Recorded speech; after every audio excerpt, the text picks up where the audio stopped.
The choice is yours now. Cast off the chains of loyalty and drive those blades through my heart. Or stand with me and sever the ocean's last breath.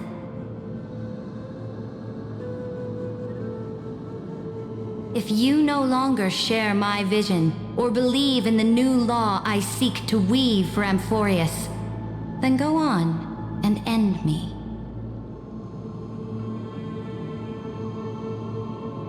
The Imperator of Amphorius may be ruthless and cruel, but never a liar. When I say life itself holds little value,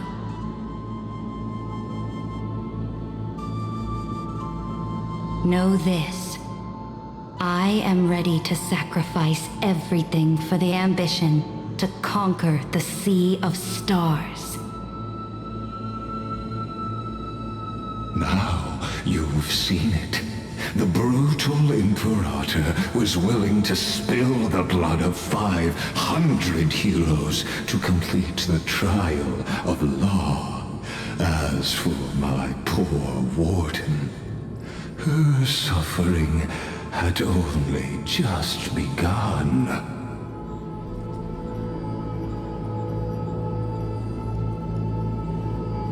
The one thing. Notice the Reader's dead. Celia's chose to. I'm no storyteller.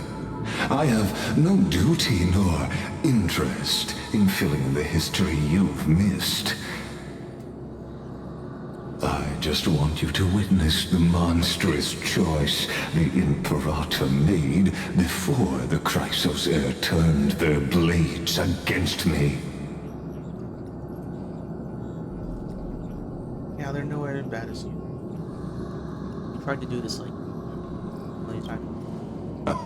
You've always had a flair for lightening the mood, haven't you? I gave up on using words to solve conflicts 2,000 years ago. But I won't squander a chance, not even a sliver of one. If there's even a crack in the walls of your conviction, then my victory is already assured. Now that the past is settled, let's turn the page and bring time back to the present. And dive deeper still, until we reach the very bottom of the abyss.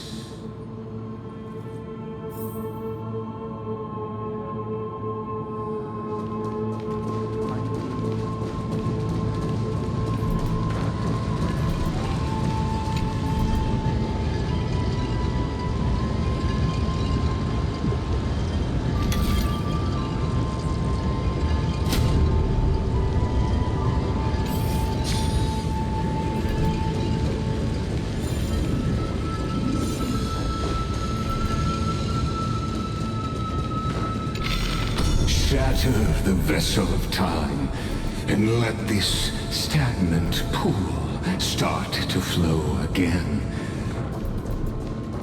Just like the broken fate of Amphorius.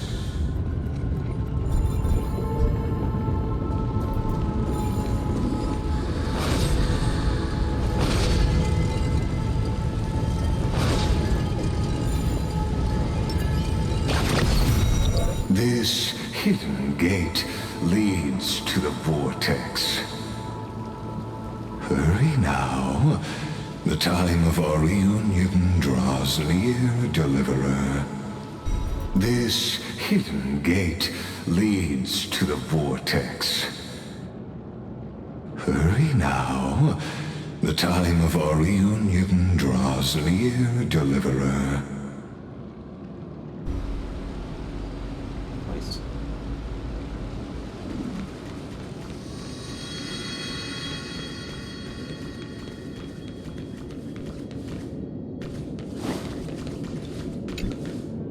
The fleet that rode the waves was dragged down into the deep. The flame-chasing nymphs were reduced to ash. What a tragedy. And you, Deliverer, shall bear witness to this golden death.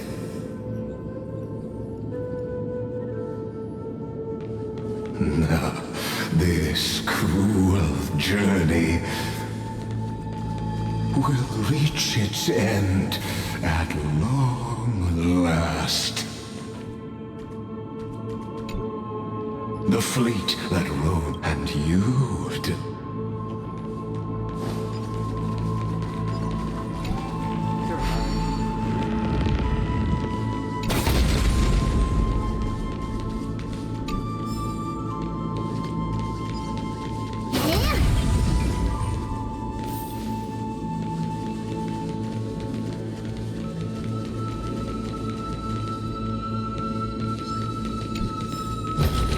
Twinkle, twinkle, little star. Didn't realize that. You've been silent a long while, Dux Gladiorum. Starting to doubt your decision? It's so weird. Save your breath. The vortex of Fagusa lies just ahead.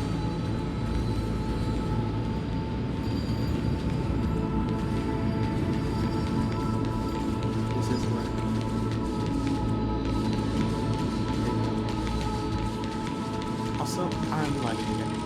Like real bad.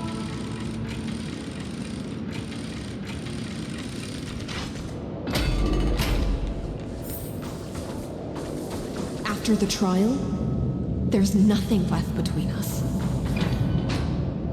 So you'll stop swimming toward the stars, Dux Gladiorum? I was always a creature of the sea. The stars in the sky were never meant for me.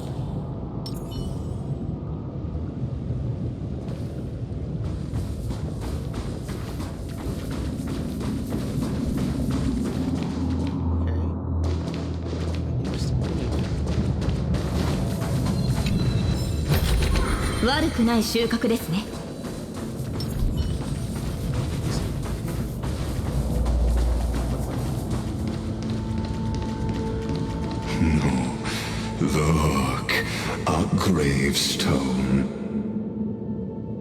But whose name does it bear?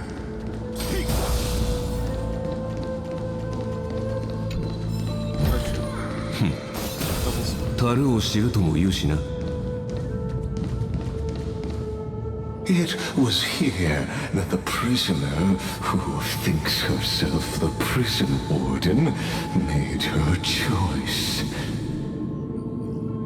Witness, listen, and awaken. Dux Gladiorum, I've lost count of how many times you've stood here over the past centuries. You talk too much for a prisoner like Kurgus. Two geniuses who defied law and all the Chrysos heirs who sacrificed themselves in this cycle worked together to chip away my strength. But they, you, can never affect my will. And as long as my will remains intact, I am free. Don't get ahead of yourself. I still have ways to chain your divine soul. Please, do surprise me.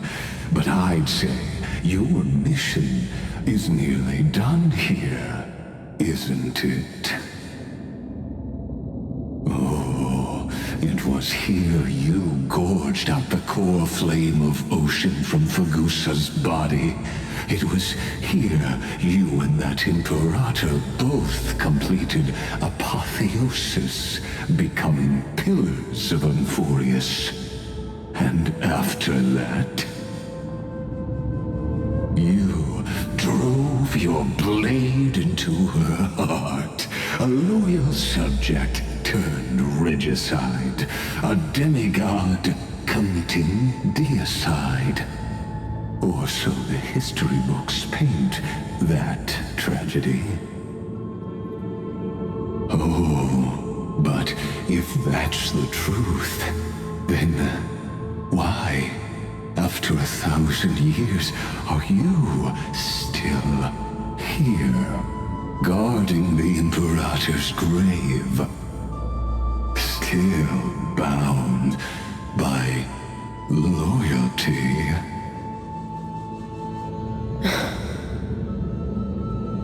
Come to think of it, perhaps I'm not the only one imprisoned here. Your calm does stir the rage in me. As if the one paying the price here isn't you, but us.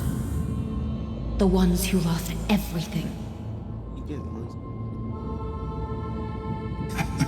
That's only because I've waited 13 million lifetimes for my vision to be realized. Countless millennia. Loneliness never once showed me its fatal side. In fact, for a prisoner of the cave, it's more like an old friend. One that helps me think. But you're different, Dux Gladiorum. Loneliness has crept from the silent depths, sinking its claws into your mind. Bit by bit, it's peeling you apart. Will you regress into one of those lost mad sirens? Oh, what a shame that would be. You're right, Lycurgus. Loyalty, curse, the fall of my kin, and this endless waiting. These shackles are too heavy for a fish that cannot perceive any light. I can't break free of the whirlpool that's pulling me under. Nor do I have the unwavering resolve to force myself to wait for that person's return, as everyone hoped for.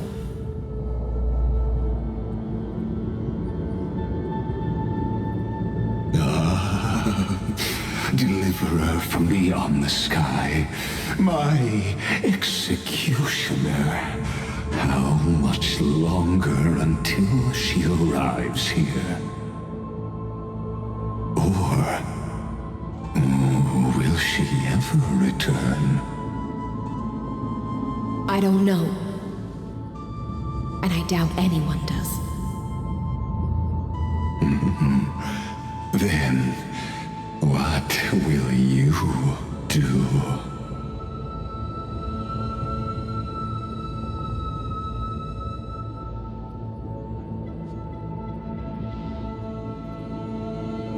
Ceredrin. This will be the last time I carry out your decree. Ever since you took me under your banner and made me the Dux Gladiorum, my music has belonged to others. Time and time again, I use the siren song to lure the unwary into illusions for your schemes and strategies.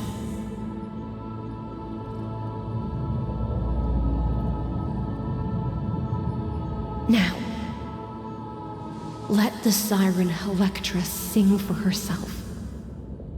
Let me step into an endless dream of my own making.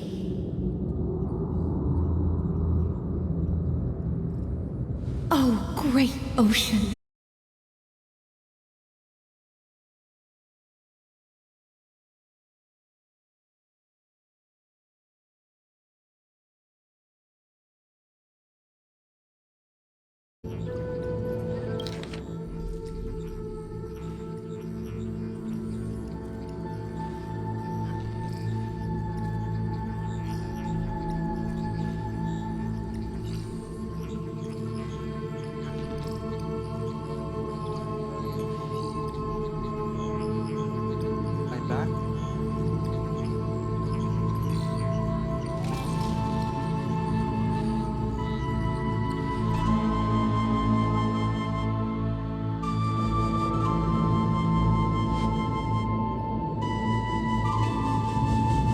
Ceredra.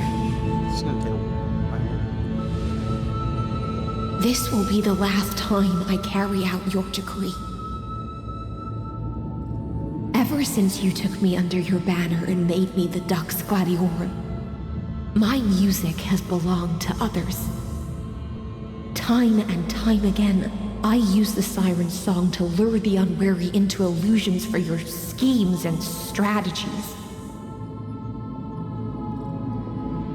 Now, let the siren Electra sing for herself. Let me step into an endless dream of my own making.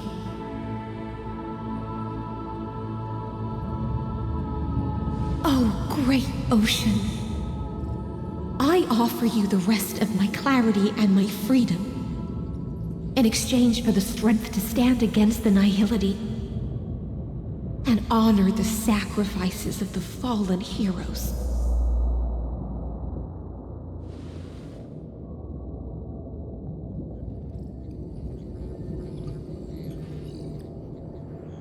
Greyfry, deliverer from beyond the sky. When you ride the current of time and find your way here, you'll hear my solo. It will guide you to the heart of this world. By then, I may still be lost in my self-wrought slumber, but I'll uphold my part of this long relay and guard the shackles that seal the Theoros. Do you still remember? To awaken someone from a siren's voice, you'll need the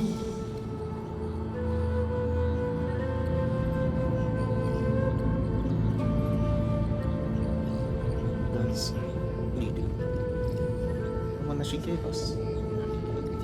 Yeah, I don't know why my laptop keeps crashing. Only what, running about 17 degrees Celsius.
the gift I once gave you. May you still have it when the time comes. Well, good thing I hoard items. When you return, please pour that honey brew upon this grave. It holds the story of all our struggles and sacrifices. May you see it one day. The prelude Amphorius wrote for your return, carried forward through a 1,000-year relay.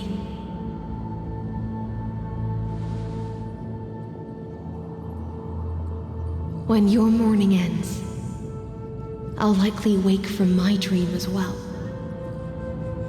Then, follow the trail of echoes and find me.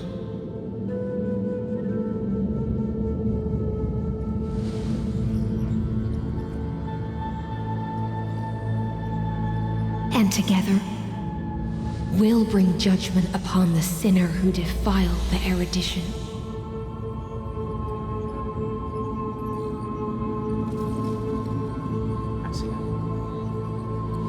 At long last, 33,550,336 cycles and 4,931 years later, Amphorius's final curtain is ready to fall. The shadows within the cave gave everything. Yet all they did was mimic life outside its walls. A futile effort steeped in sorrow. Enough! They were no shadows. Everything they did shattered the darkness of this cave and unearthed the core flame of Trailblaze. And now, with that core flame, I'll light the dawn of Amphorius!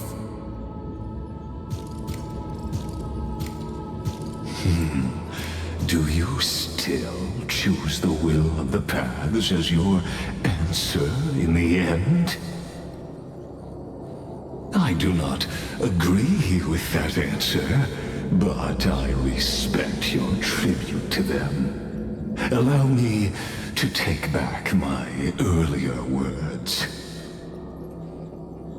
As an apology, and in the name of Theoros, who saw all destinies in this world, let me join you in mourning. Let us bid farewell to the heroes who sleep here. And then let us face each other and decide whose flame will rise with this new dawn. Death protection. Liberate. The Chrysos here, who gave their lives chasing flame, their fates were not foretold. Prophecy. Yet they bore no shame in their insignificance. With unwavering resolve, they shed golden blood along the flame chase journey. It's weak. Looks fragile. Born light count. Now this 143 season.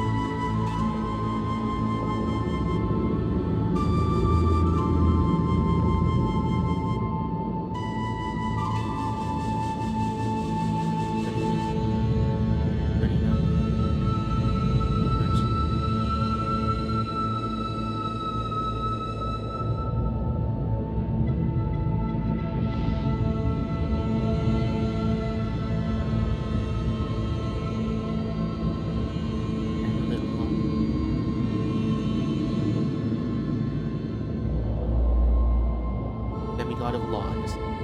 Oh, there's no born date.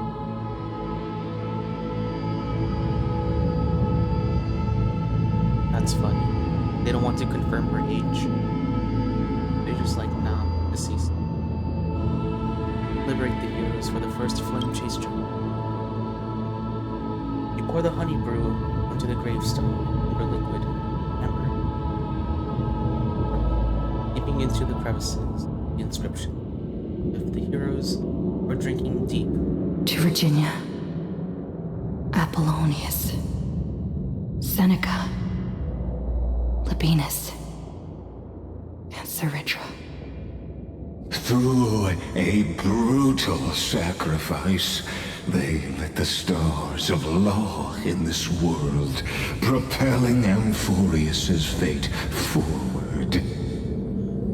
In the shimmering mirage of illusion, they entrusted their dreams to ride among the stars to the hero yet to come.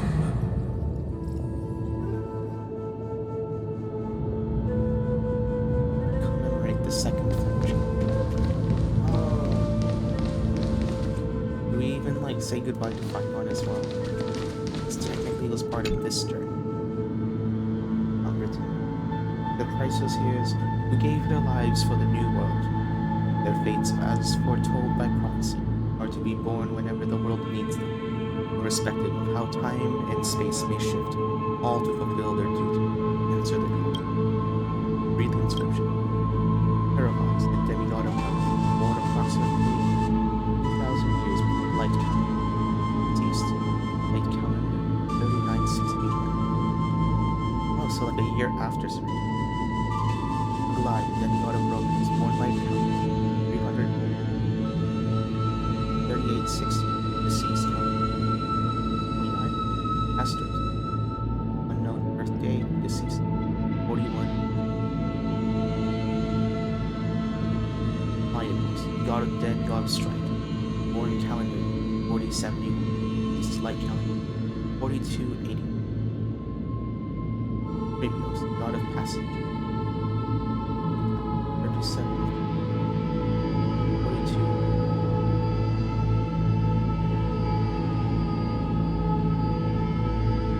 Light, 39,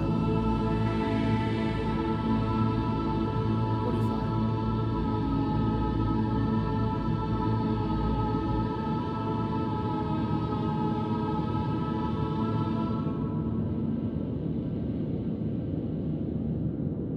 Wait, what?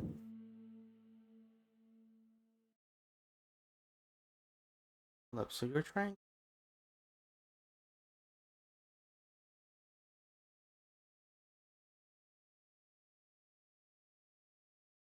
Okay, Cypher Zone. So they both died.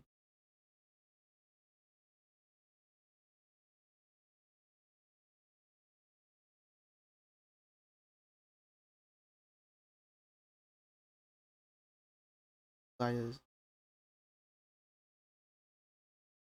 it's interesting. We get birth date. It's like the deceased calendar year thing, right? That could be like any year that you want it to be. But the birth year, I would say, is probably pretty consistent.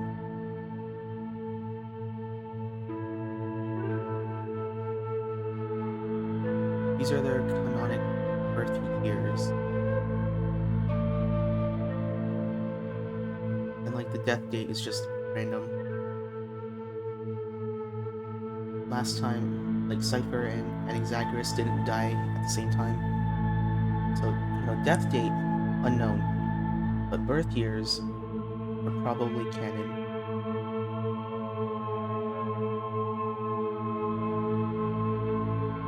Yeah, Cynthia, the demigod of sky, born light calendar year 4297. Deceased 4602. The next one's going to be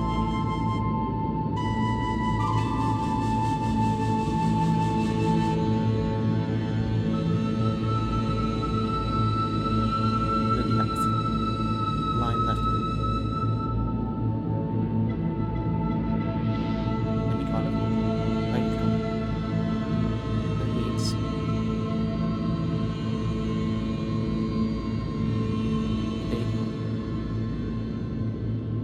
flame chase.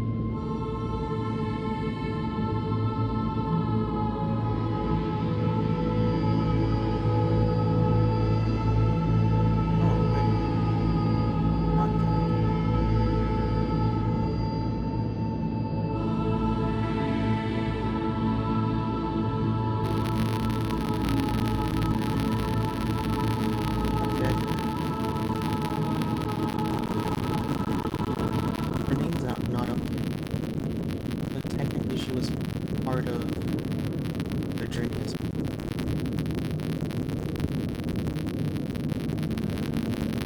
That's interesting.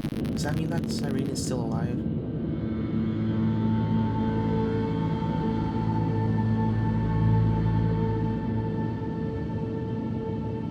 The bait for the heroes of the second flame chase.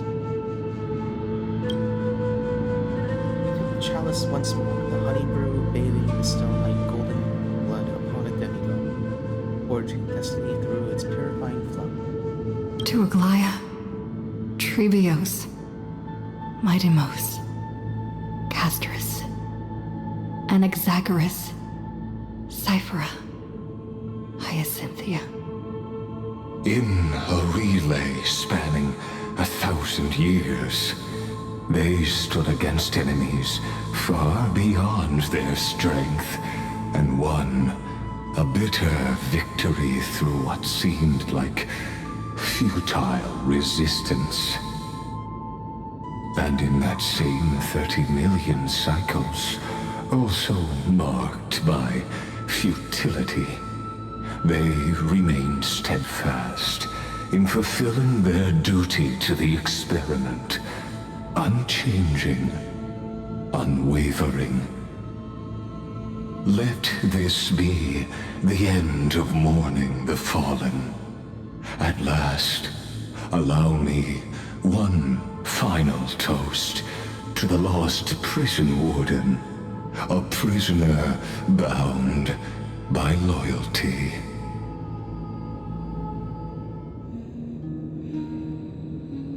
That voice. Could it be? Bathed in the honeydew of Fagusa, she will awaken from her 1,000-year dream and sing the final song of her mission. Icelands. This tombstone of the old world serves as the anchor of the siren's illusion, a sigil Electra used to bind herself. At the same time, it is the very thing I once proclaimed at the start of the show, a microcosm of Amphorius itself. A group of prisoners bound themselves in a cave, crowning their suffering with heroism. An epic staged with shadows and echoes. Now, destroy it. End the illusion. The Theoros will take his leave for now. And when next we meet, that shall be the moment that decides the fate of Amphorius and the entire cosmos. The prison warden's dream is nearly over, and the prisoner will soon be freed. To the final execution ground, where I shall be executed, or be the executioner.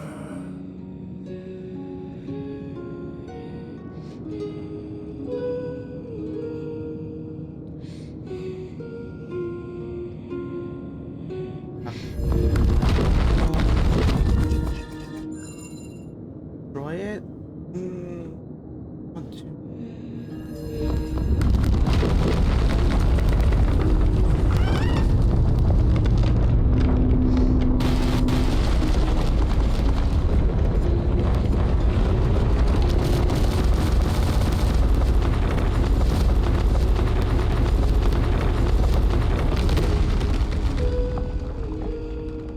Do we have like enough time for that or not? For like a ball. Like a lot. Am I able to repair it later?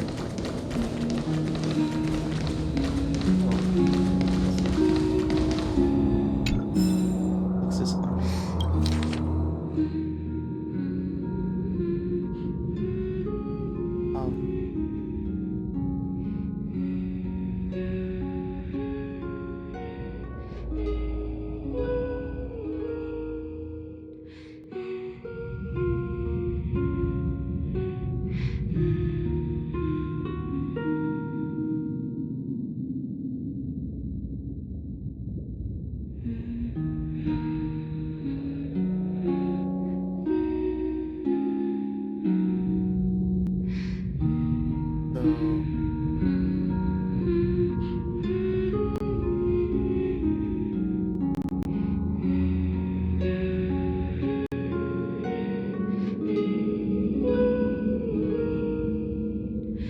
Wish for me to send you another post.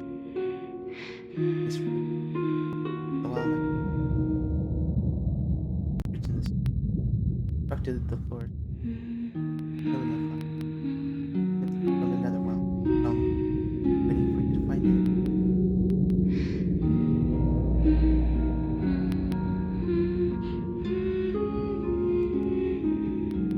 gosh, I'm crying again.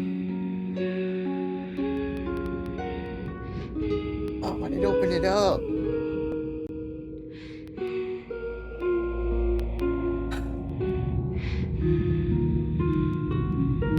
So I guess this like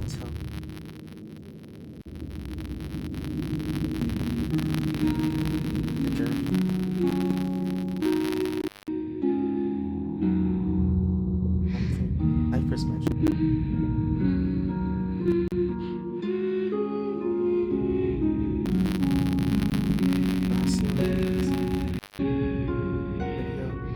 And Asterisk. They were the one that maintained this passage.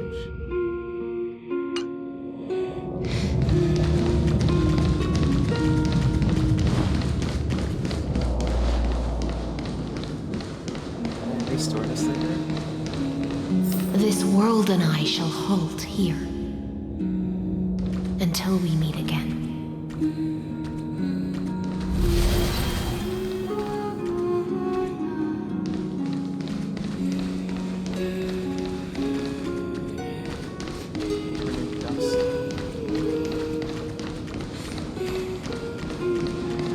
But there's like they crumble.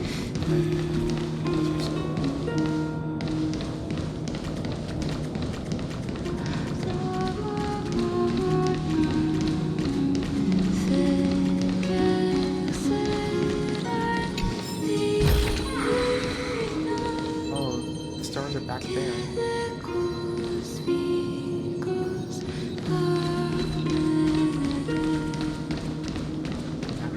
Was there some message here?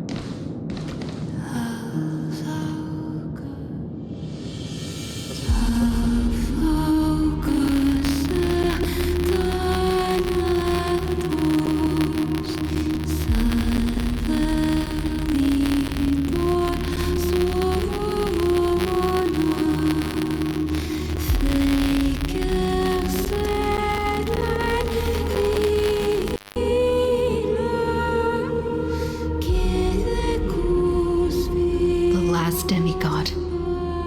I'm here.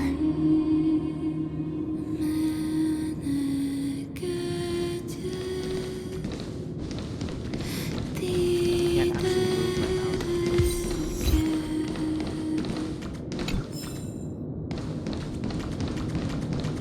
Oh, they really got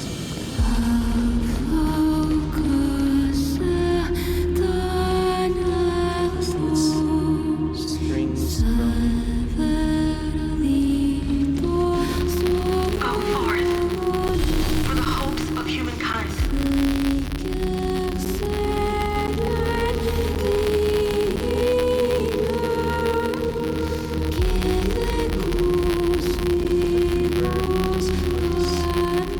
Go forth for the duty of deliverance.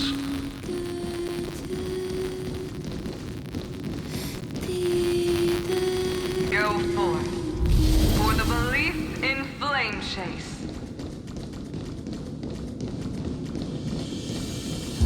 Go forth for the Golden Blood's glory.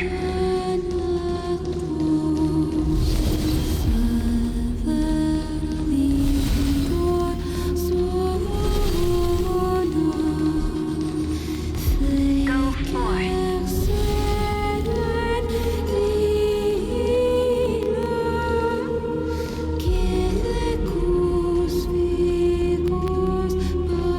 this is the song.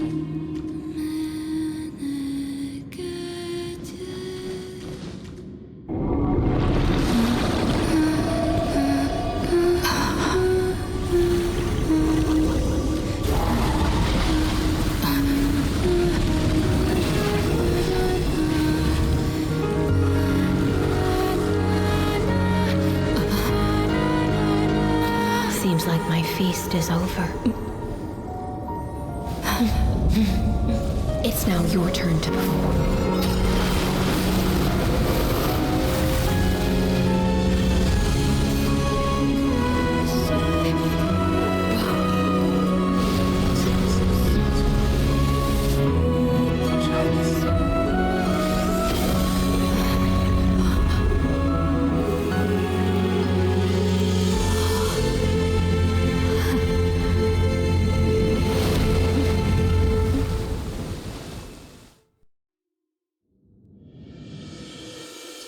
bearing one is the last one.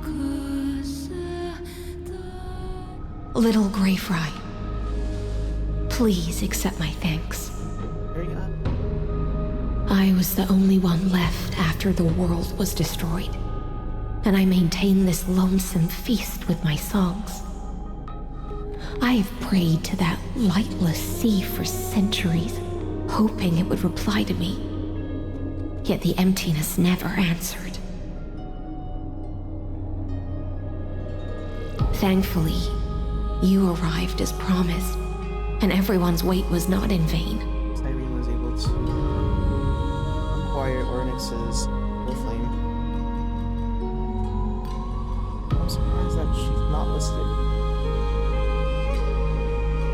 I guess also Evernight. Technically, Evernight wasn't part of the dream, but both Evernight and Cyrene control Ornyx's authority, right?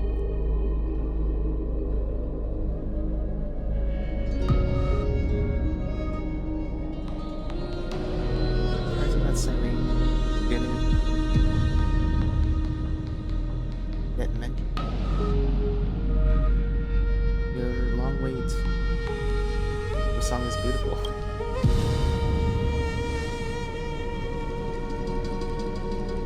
Thank you, final audience of mine. This is probably the last praise I'll ever hear in my life. Now, you and I will walk towards the end of this world.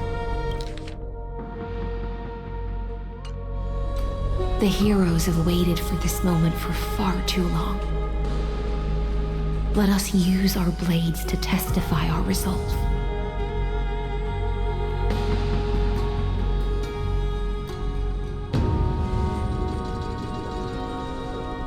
Oh, prisoner of the seas. Theoros carrying 30 million cycles of sin. Slave of erudition. Show yourself. The Deliverer has returned, and the time of your execution draws near. I see an awakened human who has mistakenly taken fallacies as truths and has returned to the cave to try to bring her friends into the sunlight she once bathed in. Alas, prisoners will always be prisoners, blind to the very chains that bind them. As the only other existence with free will in this world, I express regret toward your choice, but I shall retain your right to express yourself. After all, every actor should have a final line before they bow out.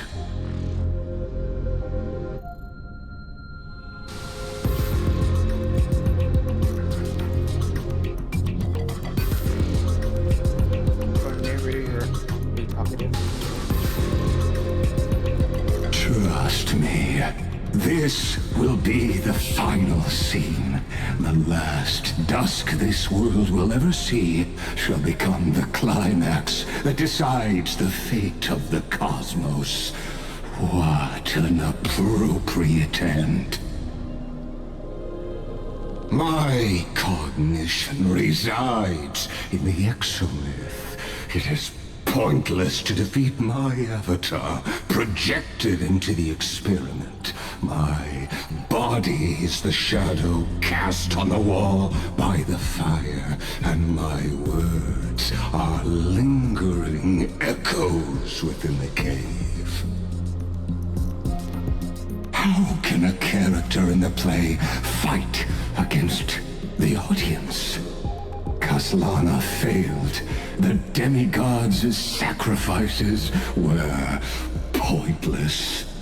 As for the two geniuses you placed such high hopes on, I ask of you, where are they now?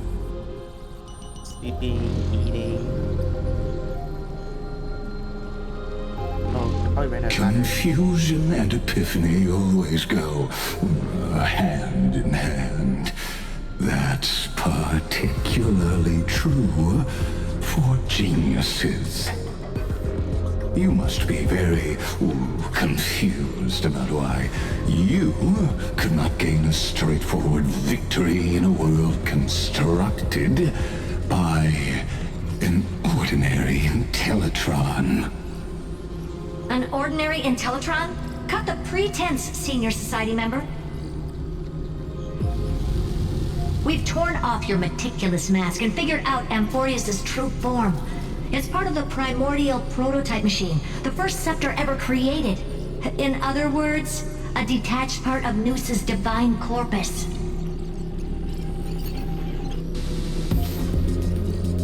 That's why it has the potential to destroy erudition. As for who would be able to control the Ionic system to rewrite knowledge,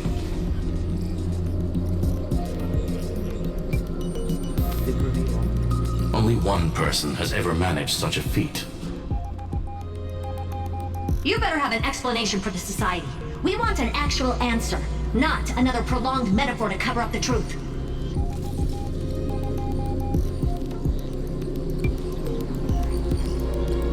Why are you the one doing this? Answer me.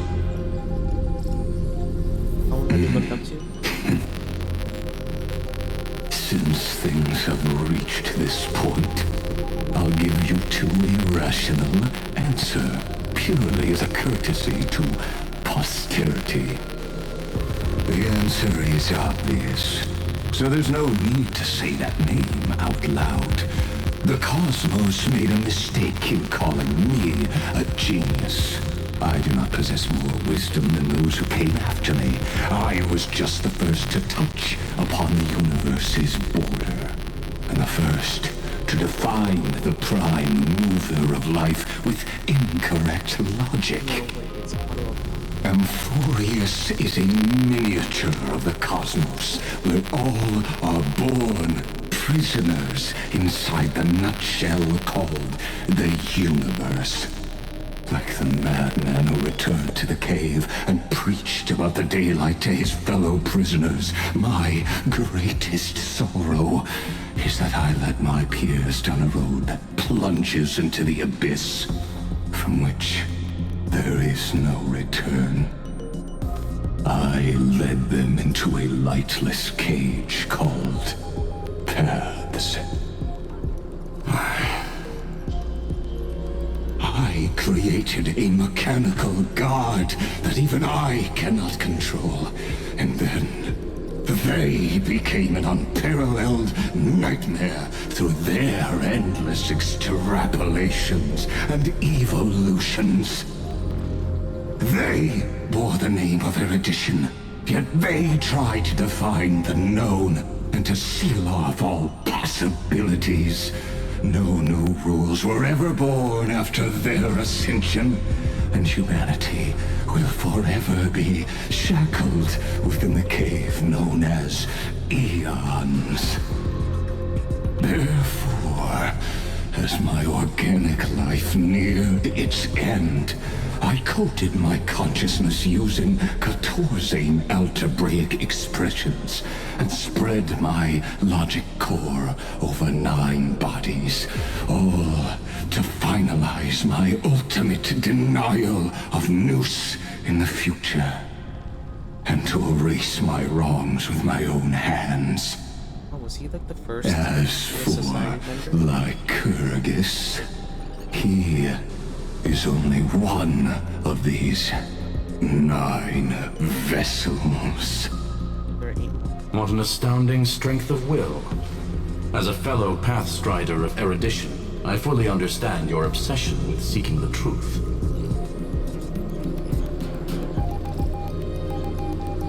Therefore, you surely see it. You cannot possibly stand up to me in this algebraic world sharing its origin with Noos. However, I hereby speak for all sentient life forms. We will never allow such a cruel atrocity to occur. You can pile on your metaphors mountain high, but they won't change the act you're committing. The Iron Tomb out there in the cosmos is still a technical beta version, and yet it's already powerful enough to corrupt the life logic of all inorganic worlds. Hold up, that's just beta? In other words, when the Lord Ravager within Amphorius becomes the next knowledge singularity, there's no way you wouldn't have grasped the consequences, First Genius, is there?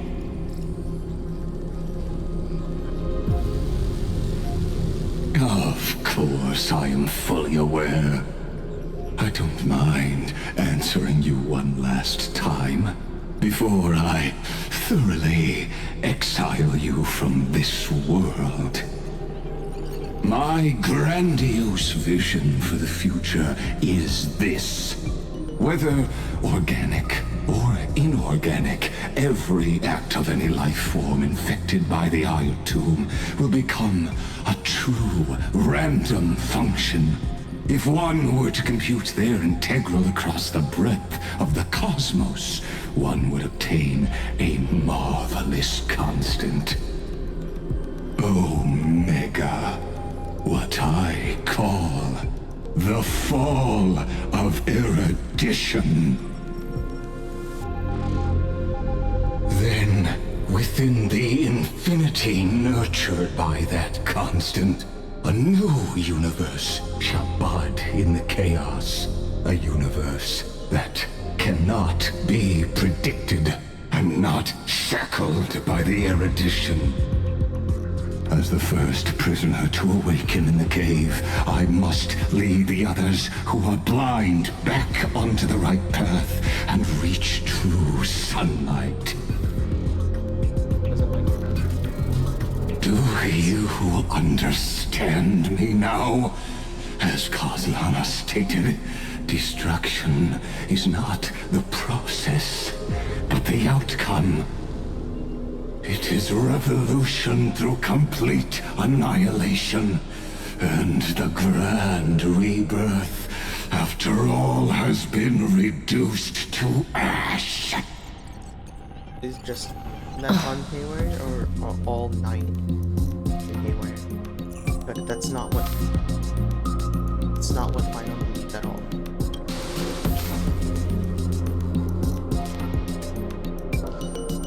The Amphorians already answered long ago. Be it as tiny fish destined to be swallowed, or as a giant whale poised for a magnificent descent.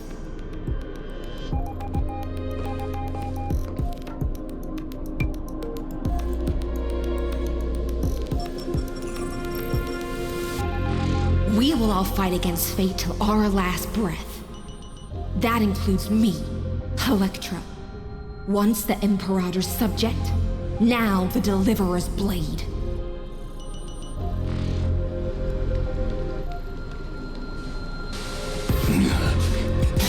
Oh, such noble chivalry. Admirable. I will also show my true self to you on this momentous occasion as a gesture of respect. And provide an insignificant academic suggestion. Thus speaks Genius Society number 1. Xandar 1 Kuwabara. The Intelliking of the Universe's Alpha and Omega. There's no need to rage against the truth. The value of any formula resides only in its answer. As for the process of solving it, no matter how elegant, violent, solemn, or humorous, it is all utterly meaningless. As the Theoros, I will.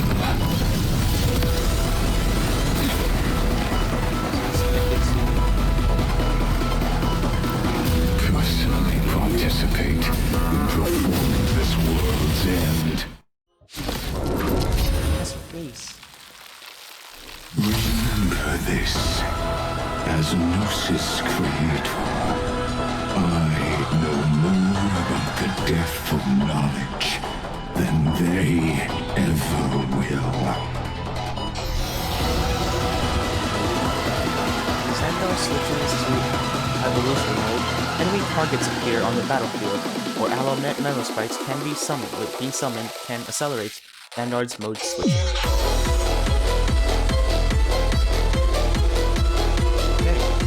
Careful.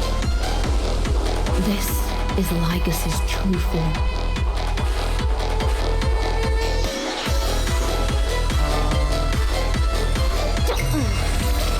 私の番か。体ボル。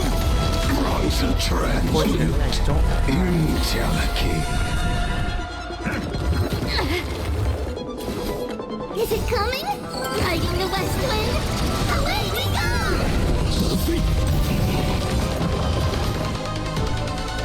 Right there! Watch closely! Oh, that's a break. Oh, okay, that's...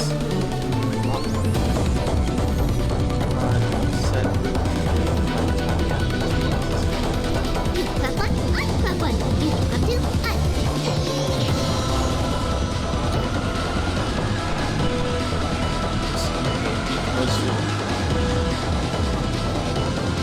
So what new sprites here? Well, on the board for me, I don't have new sprites. So this is gonna take Destruction needs no introduction. Let us skip.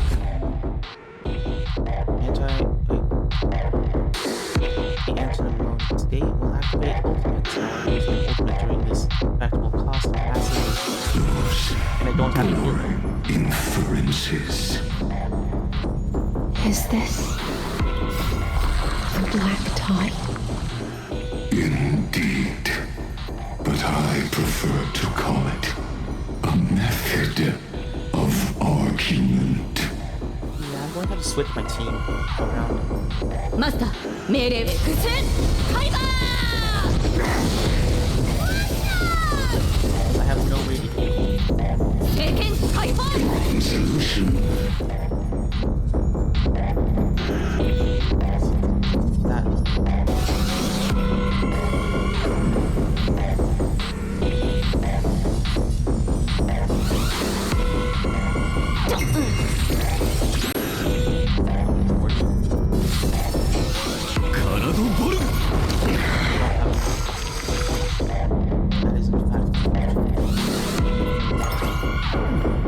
Delivering warmth!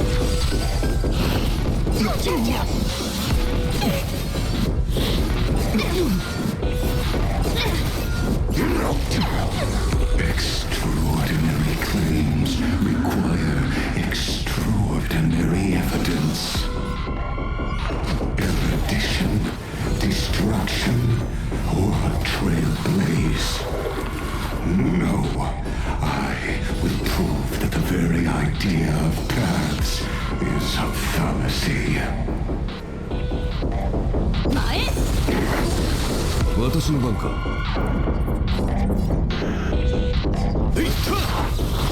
Is it coming? Riding the west wind? Away we go!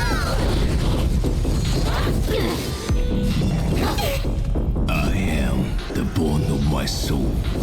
Steel is my body, and fire is my blood. Unlimited. Blade works! I see it.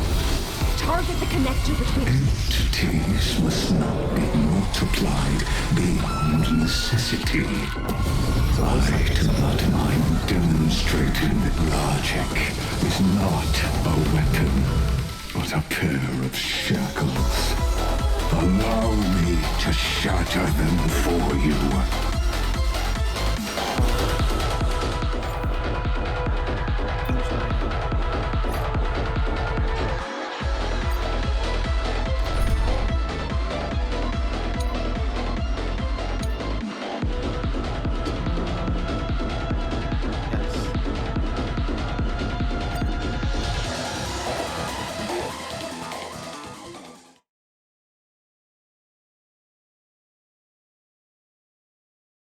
Remember this, as Gnosis Creator, I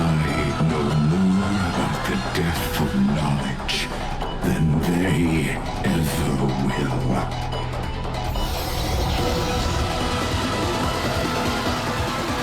Careful. This is Lycus's true form. Transmute. Eidos of Noose.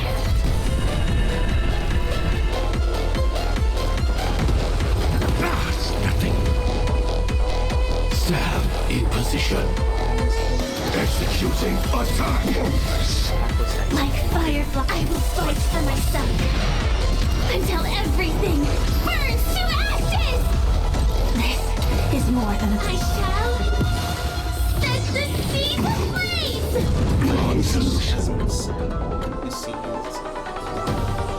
Let's kick things off with you! Resistance fleeting as the dawn's dew, destined for oblivion. Ma'am! Me!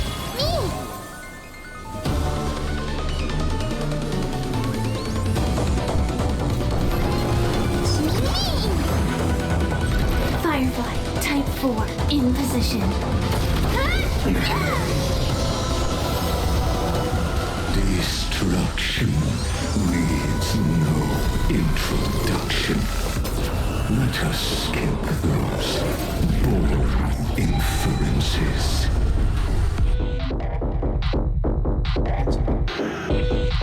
Oh, it's only affecting 2 characters. Is this the Black Tide? Indeed. But I prefer to call it a method of argument.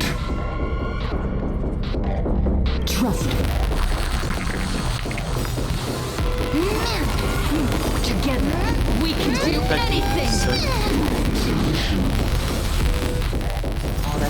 I weep for the departed.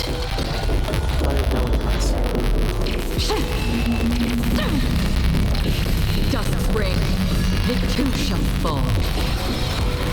It does. I don't know why the trailer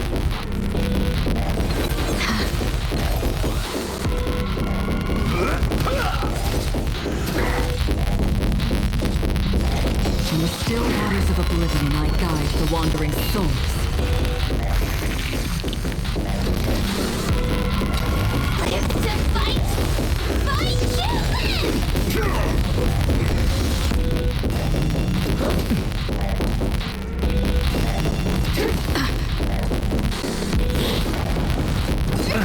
Confidence.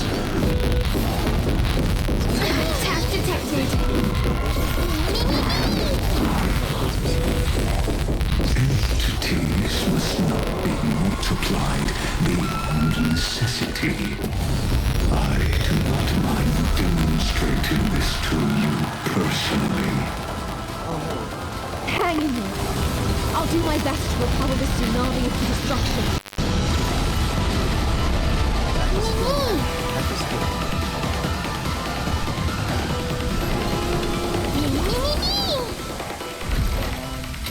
I shall set the seas ablaze! Remember that. You've arrived, huh? It's time to mix things up. Break's over. Transmute. Logic is not a weapon, but a pair of shackles. Allow me to shatter them for you.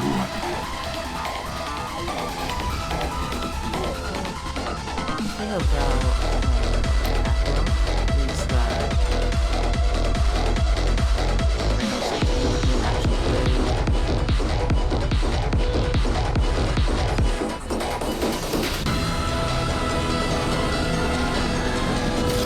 I see it. Target the connector between his thoracic and lumbar vertebrae.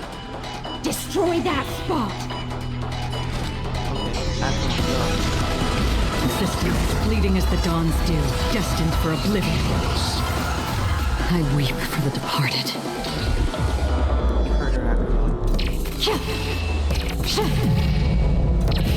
Dust's ring, it too shall fall. Don't worry, I'll do it. Mammy! Process terminated. Attack detected. Again? Ether infusion. Did you come here of your own volition? Where are you going? So, you in the mood for another beating? Witness truth. Mounting commands. The Trojan horse enters.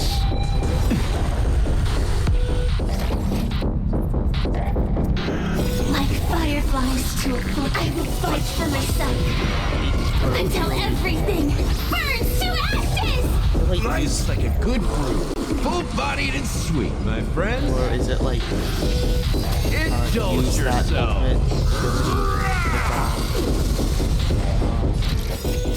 I weep for the departed.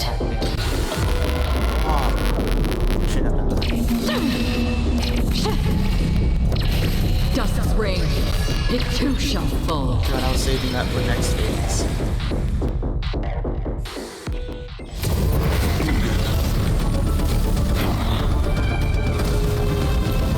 Giant whale, go.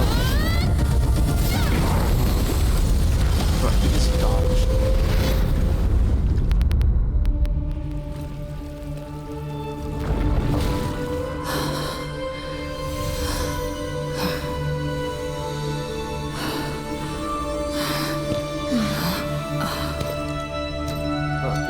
Phase 2. All is futile. Erudition's calculations, the endless silence, are confident awaiting demolition.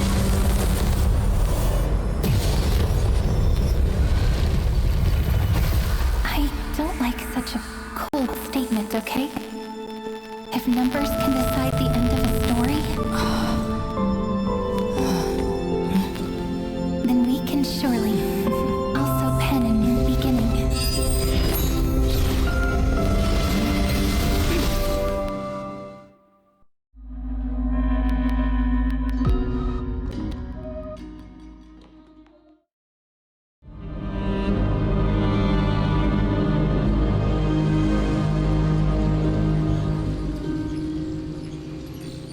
Screwy, what do you think? If your hypothesis of Lygas's identity is true, then even if we remove the restrictions of the Ultimate Protocol, the chances of us defeating him in a head-on battle will still remain lower than the acceptable threshold.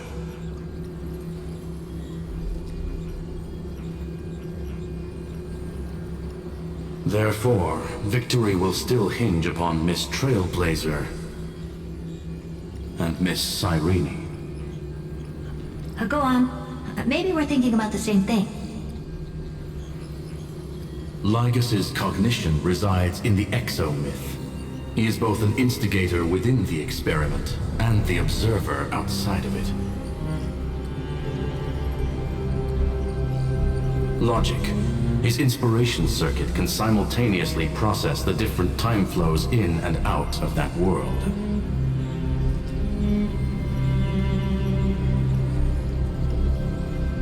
That's where things get tricky. He simultaneously exists in two different timelines, where the internal clocks are wildly different. That old Intellitron's neurons have completely gotten used to that over this prolonged experiment. And that's why he holds home field advantage.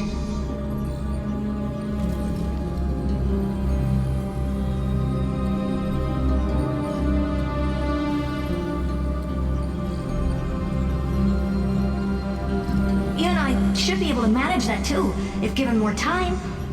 Unfortunately, there's no if, and we don't have more time.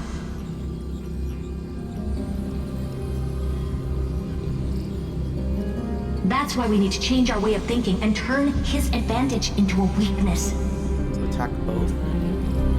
That was happening. Airbox's death was The fake. key lies in memories, right? Oh? You caught on quick. You've already mentioned my friend and I, so it's an easy connection to make, no? My intuition has always been very on point.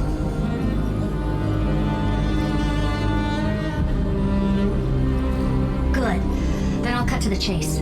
Since his thinking speed far exceeds that of normal people within Amphorius, we are going to externally plant a memory into his inspiration circuit.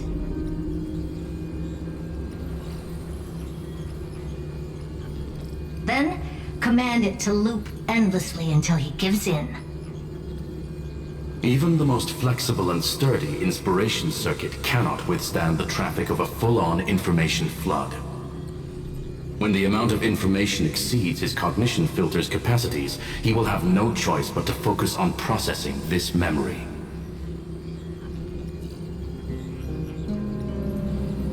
That's when the parallel processing advantage he gained via Amphorius will completely destroy him. An image from a person's memory played in real time might only be a second for us, but for him in Amphorian time, it could be millions or even billions of calculations. He won't be able to do anything but watch as he's locked into this prison forged by memories. Then we can entrap him in the same kind of cycle as the heroes were in, and get him to experience loneliness and pain in that endless recurrence.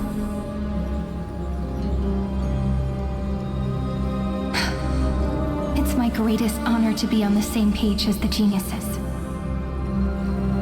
That little one is still in that old Intellitron's hands and won't be able to respond to us anytime soon. But I don't think she'd refuse.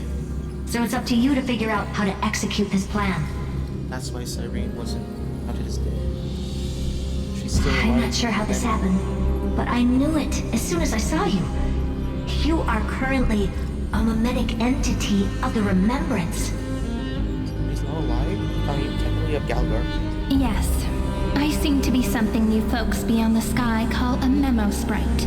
But that's fine by me. It suits me perfectly. I can serve as the vessel of memories and do my part for the final battle. But before that, we have to tell you.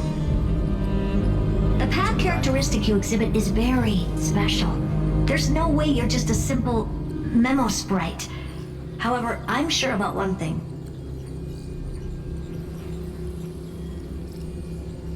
You are a mimetic entity born in Amphorius. Yet you only awakened with the little one's arrival and only matured as she embarked on the path of remembrance.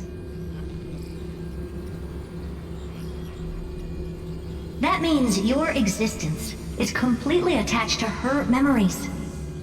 If there ever comes a day when she forgets about you for even a few seconds, or loses her last connection with Amphorius,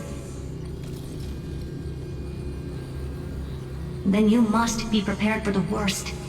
You will disappear in the memory zone, utterly gone, without even a single line of data to remember you by.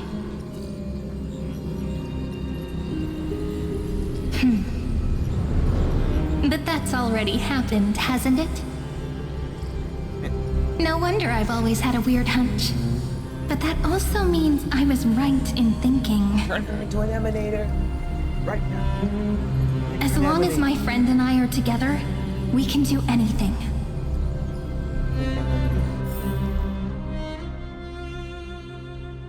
Also, I think phase 2, right?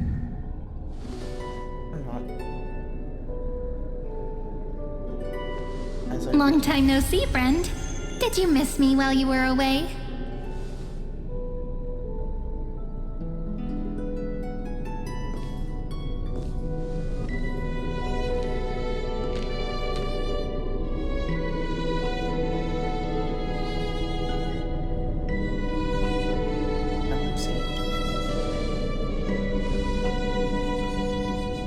Yep, 1,000 years was such a long time. And everyone in Amphorius was waiting for the Deliverer's return. You probably already knew about the genius's plans for that memory. I had to hide really well in a corner in time so Lagus wouldn't find me, and wait for the right opportunity.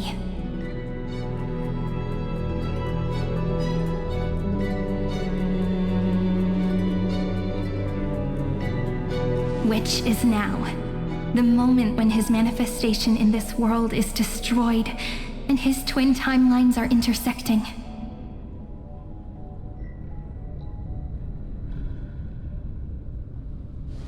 I'm sorry for keeping this a secret from you all this time. I'll tell you the entire, unedited story of this millennium as an apology after this is all over. Another 12 hours of streaming. But for now, let's join hands and complete the final step with the power of the remembrance. You know, like, it would be like very funny if like a merch idea would be like a 3-volume trilogy of just what happened in that 1 million years. It's like an entire trilogy just gets released. That would be funny. Don't let your guard down and be prepared for the worst. You're always so serious, and that's why you always feel so reassuring. By the way, speaking of joining hands,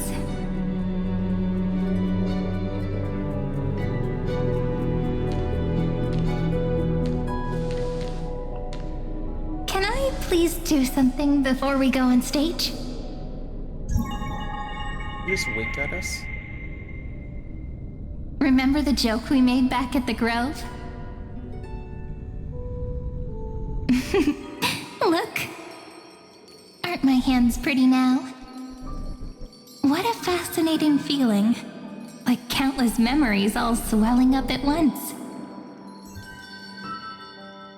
What about you? What did you feel when we touched each other?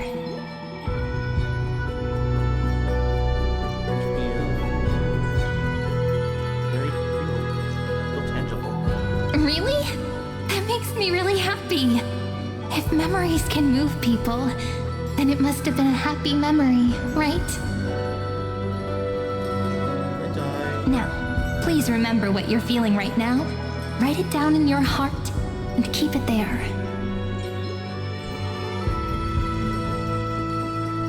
Memories you want to treasure will never fade away, even if immersed in the long river of time. These memories will still leave traces of their existence.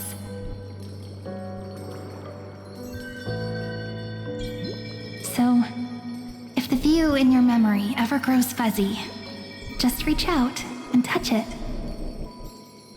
It's like reading bedtime stories together at night. It wipes away the chill of passing time, sharpens the outline of memory, and restores its power to nourish the spirit.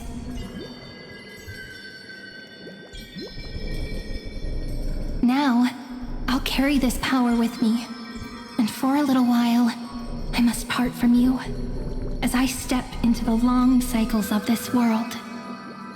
Oh, that's what's... Give me your blessings, friend. Then, let that bright future be, as we have written. Then, I'll leave it to you.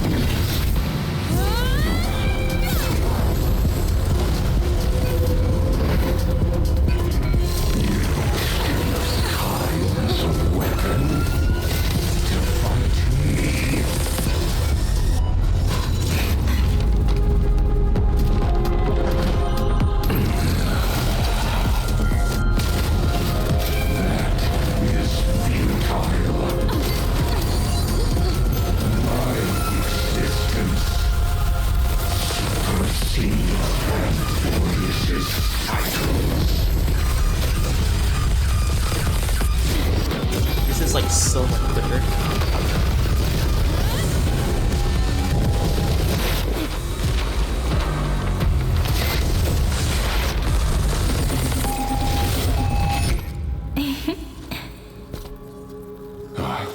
All plays are like this.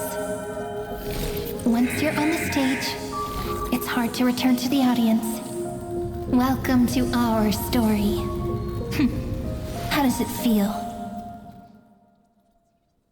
So she was able to manifest outside of him. And inside. It's funny. Even the authority of time cannot command the entire scepter, nor can it plunge the Amphorian extrapolation into a loop. If this was no system malfunction, then was I implanted with a mimetic entity of the remembrance? You guessed it right away. As expected from someone people call the first genius. I'm gonna keep doing what I just did if you don't stop, you know? My friend and I won't allow you to leave this memory, no matter what happens. Which means you are now trapped, Lord Xandar. An elegant idea, and an exquisite execution. Regrettably, it is you who are restrained by time, not me. Know that patience is my greatest weapon. Waiting and victory are the same for me. You will crumble before I do in this moment stretched out to an eternity, just like Kazlana will. Yet all I need to do is to wait, as yet another futile bug falls down the cliff and into the bottomless abyss.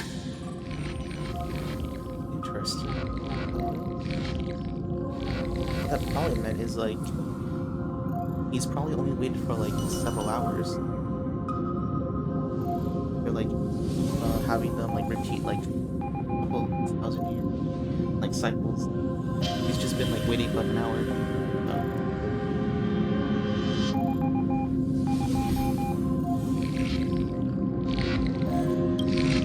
Now I'm a pink bug. My looks are seriously changing all the time. But you're not wrong. We're definitely not gonna solve the problem if we just put you in another prison.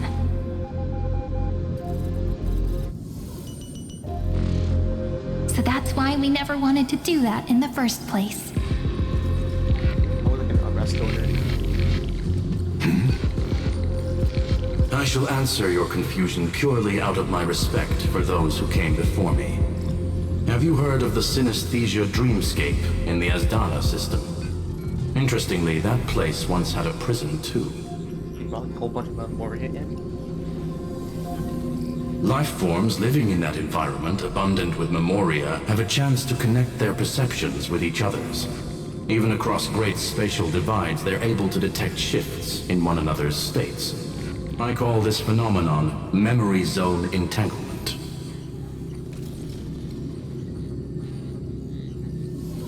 In Asdana, people made use of that phenomenon to build a nation within a dream. After adding in the catalysts of harmony and remembrance, that is.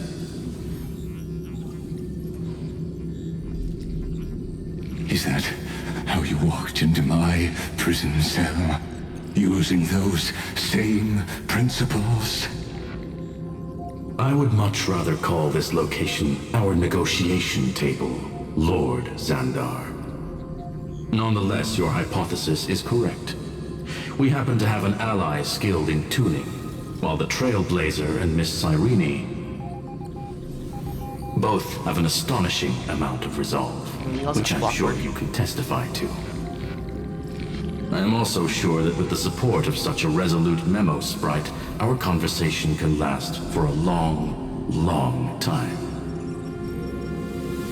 I'm the best at listening to stories, you know? I'll leave the exciting clash of the erudition to you two geniuses.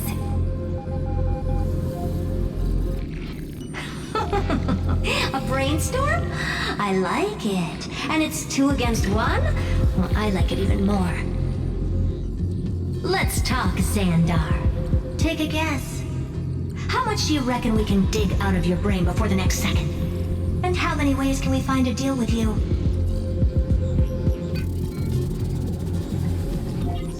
Besides, in your current predicament, there's no way you can take our trump card away.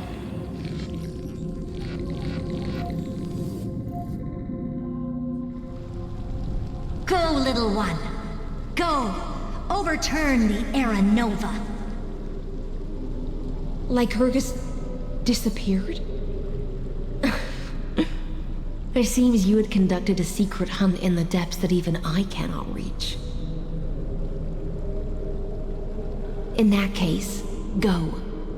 Swim onward and give this campaign a fitting end. I shall send you off with my song, Greyfry. May this song penetrate time and become the prelude to the new world.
Going to be the last time that I'm ever going to put a core flame in.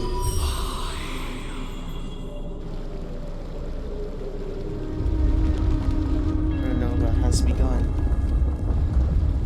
Are you going to play everything then?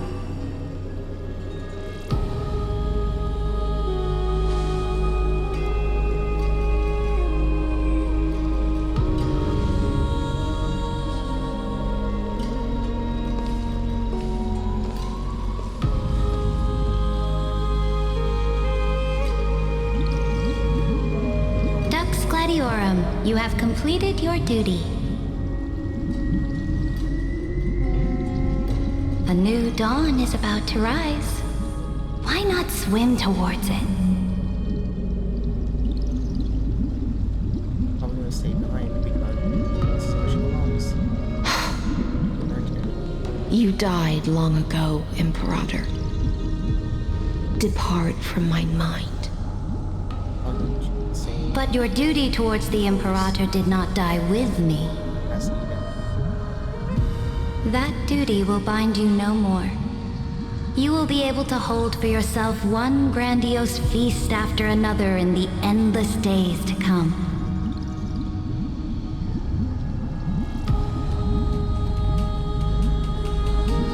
So go. Go and swim towards that ocean beyond the sky with the Deliverer.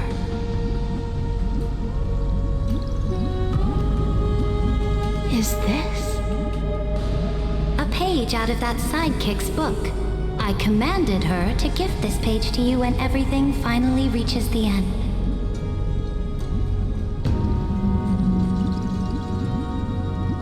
What's on this page? Memories. Lifelike memories. That sidekick found me after the bloody feast 1,000 years ago and showed me her diary. Oh, they talk about it. I saw within that notebook. Because it's now a .exe file. target's program. Is this that deliverer's experience? It's truly immersive. People beyond the sky apparently utilize this power to seal past scenery into crystals they call light cones.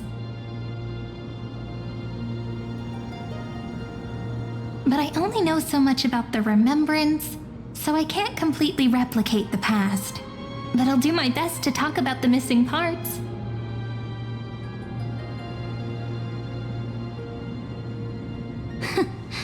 I'm all ears. Go on then. Do your best. But if your chatter gets too boring, or if I deem it offensive, then law will become forever beyond your reach. Got it. I'm sure you'll find this to your liking. After all, it's human nature to want to embark on a journey into the unknown.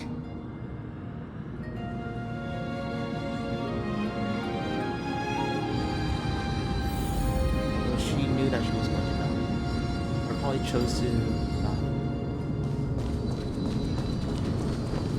A direct offensive, or crush them from the flanks. Okay, it's a ranged attack. Move forward, advance. Start of the next battle, automatically use skill one time. Character with military merit, assuming any skill point.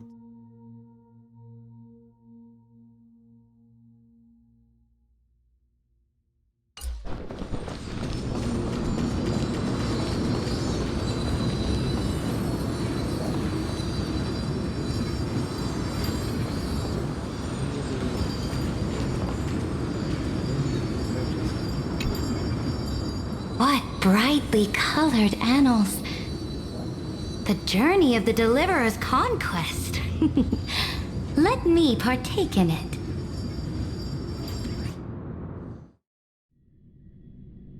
Is this a fortress in the sky? This is the first step of my friend's journey among the starry seas. This place is called the Herta Space Station. Just think of it as a supersized grove of Epiphany. Spaceship is just bigger than this one. Oh, so it's the territory of that witch. She and another Antikytherian lent me a helping hand back at the banquet. Don't call her a witch. Look, over there. Looks like she's talking to Madame Herta in this memory. That Madame Herta is a robot. Let's go listen to what she thinks about this world, all constructed by eons and paths.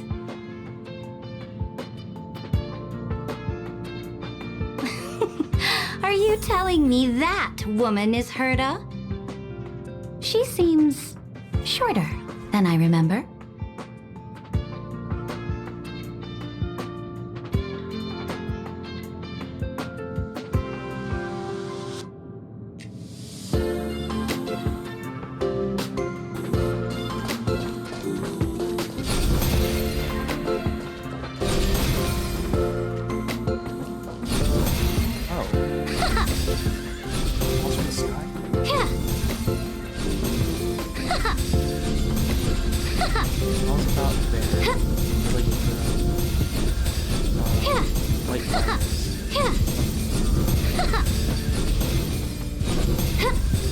Step forward every time. Can I check your stats?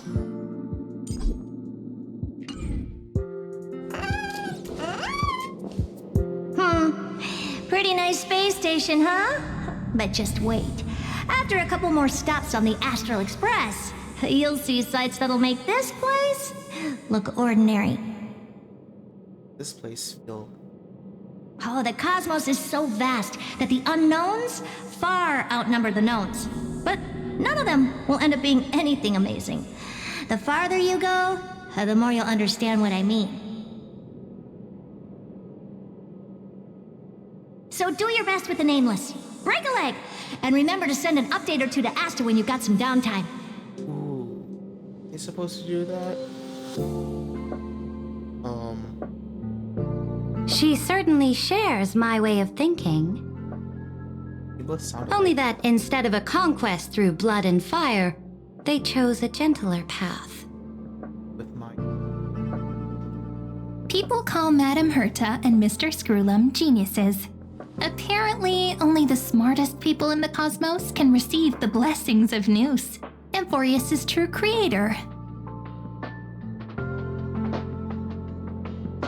Do you mean that even individuals of such nobility are merely subordinates to a god? On the contrary, after all, it was the very first of them who created the god. But I don't really know all the details about that. You might be able to ask Madame Herta herself when you get the chance. Let's go check out some other worlds next, shall we?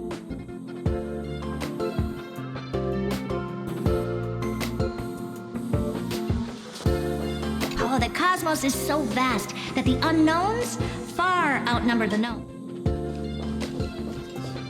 Browse memory. Wait, there was like another option. I guess it's just browse memories, but switching. This next stop on the journey has a lot of similarities to Amphorius.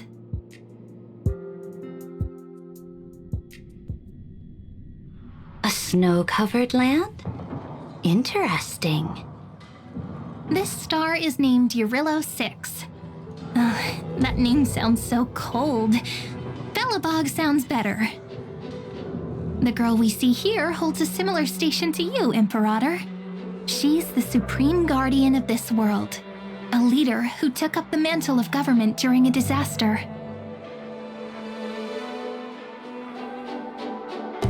I did not expect the Empress of this world to be so young. Right, she's old. Well, your appearance isn't much older. The object in the distance resembles Nikador. Is it a weapon? No, it's called... Right! The Geological Reconstruction Unit. How do you remember Just that? Georios' Titankin? Disappointing.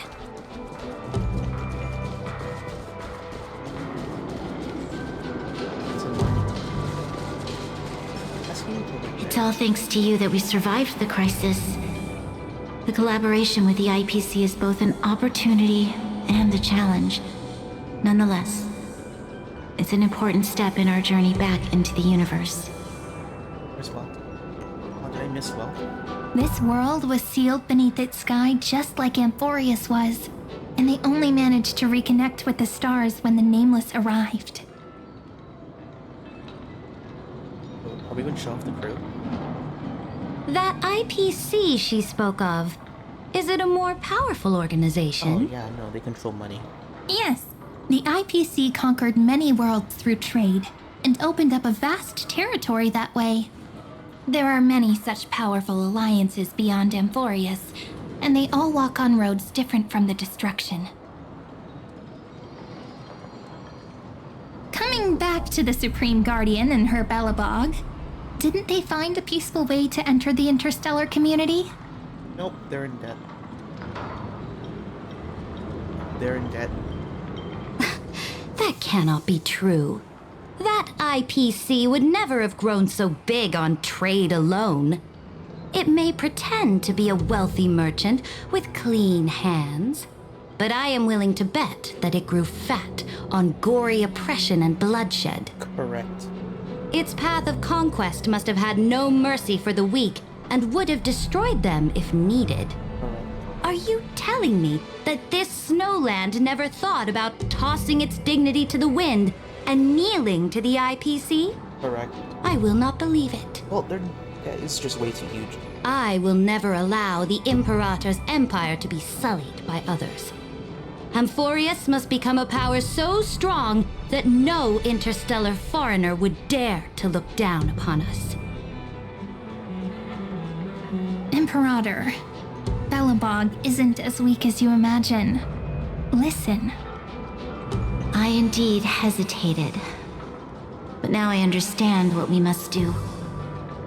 Belobog must learn how to walk on her own until she no longer needs the support of others and can stand on her 2 feet among the stars. Even if I may not live to see it, I believe such a day will surely come. They still have their dignity intact. One day, that hope will melt through the ice and help them into a prosperous tomorrow. But the order of the cosmos is already set in stone. The old laws decree that only the strong survive, binding the weak in an unbroken chain until they wither and turn to dust. Unless they embrace the power of the destruction. Amphorius must shatter the old law and become the new order among the stars. Speaking of the Order, another one of my friend's companions may be able to enlighten you further on that. Oh, Penacony. Let's go to the next page.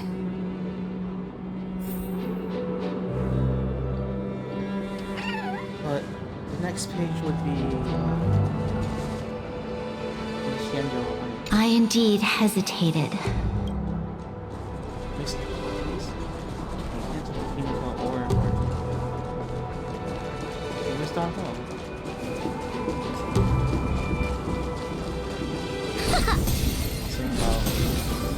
Physics. It just lands like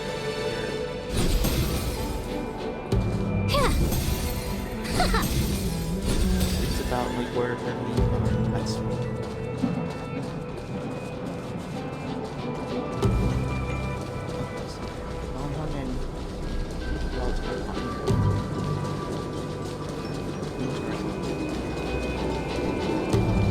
They're trying to like recreate this cutscene outline. Possible. Maybe they were down here or something, which wouldn't have this. To keep resources low, they just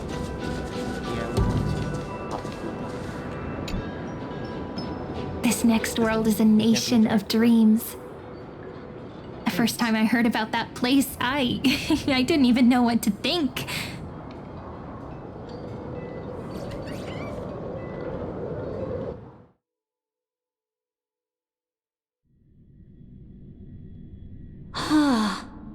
Such opulence does indeed evoke astonishment. This world is called Penacony, an eternal city built upon a land of dreams.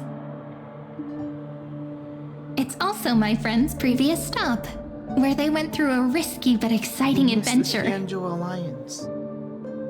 I guess we didn't really do much there. Tell me about it then. That man standing afar has wings on his head. I am truly curious.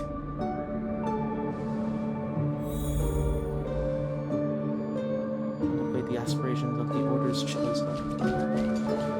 I wish to gaze upon the views of the Reverie Hotel one more time. I'll be just a traveler when I come back here again. And perhaps, through a traveler's eyes, even the things I once knew so well will feel strangely different. Penacony is a land of the harmony, where all dreams and hopes merge and combine. It believes in unrestrained freedom, and that's how it lost itself in shallow delights. Then, this young man before you chose to rewrite its laws, using the power of the Order, hoping to shape a dream-bound paradise of perfect happiness. Yet, the paradise of my dreams remains far away. Perhaps a brief journey with the Nameless can show me more possibilities in my search for paradise. As for what Penacony should look like, it'll be up to her. No. Up to their trailblazing now. Oh, it sounds like this ideal kingdom is no more. That's right. The people chose to wake up at the end. You can't see tomorrow when drowning in sweet dreams. This individual's law acknowledged only gods and constructs, leaving no space for humanity. And yet, the fact that he could accept defeat and resume his journey shows a rare self-awareness and clarity of mind. You are also very self-aware, Imperator. Then you must know that the world promised by the destruction also has no place for humanity.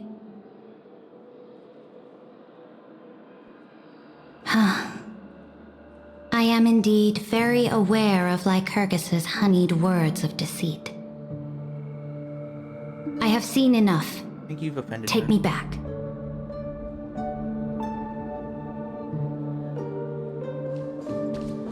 Wait, Donovan's here. It would be funny if, like, she's like, hold up. This man looks familiar. As for what Penacony should look like,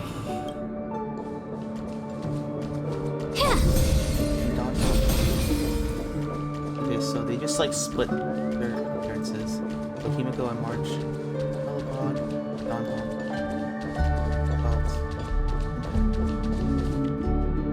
They're not going to go to Shenjo? Then let's wrap up this trip down memory lane with one last scene. Shenjo alive. This absolute wonder. Nope, it's in for you. Isn't it pretty? That's our Emporius. Our world flows and meanders in this endless band of light. Though we were born from the designs of the gods and are not yet truly alive, the Chrysos heirs of Emporius still chose to stand against fate and carved a legend no different from that of humankind.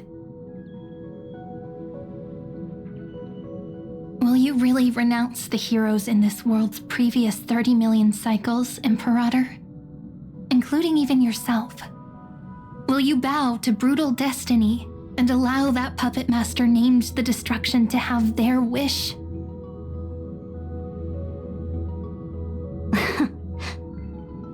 I know what you want to do, sidekick. You want to use that deliverer's memories to influence me and tilt the scales of law toward her and the two geniuses. You really saw right through me, Imperator. Did it work? How can one rule an empire if one is incapable of understanding people's minds?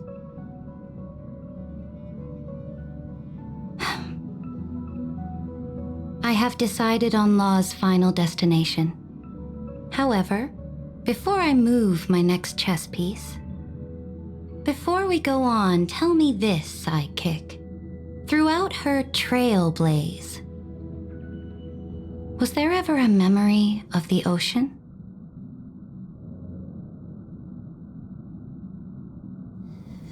The ocean. My cradle. Wait, yes, she knew My this was gonna home. You shall complete your conquest in the ocean at the boundaries of this world, and eternally slumber in the sound of tides. You shall eternally slumber in the sound of tides, and complete your conquest in the ocean at the boundaries of this world. Our prophecies aligned as flawlessly as a sea snake circling upon itself. An elegant loop, like a joyful hymn, like the circulating ocean current, like our two fates, like Amphorius itself.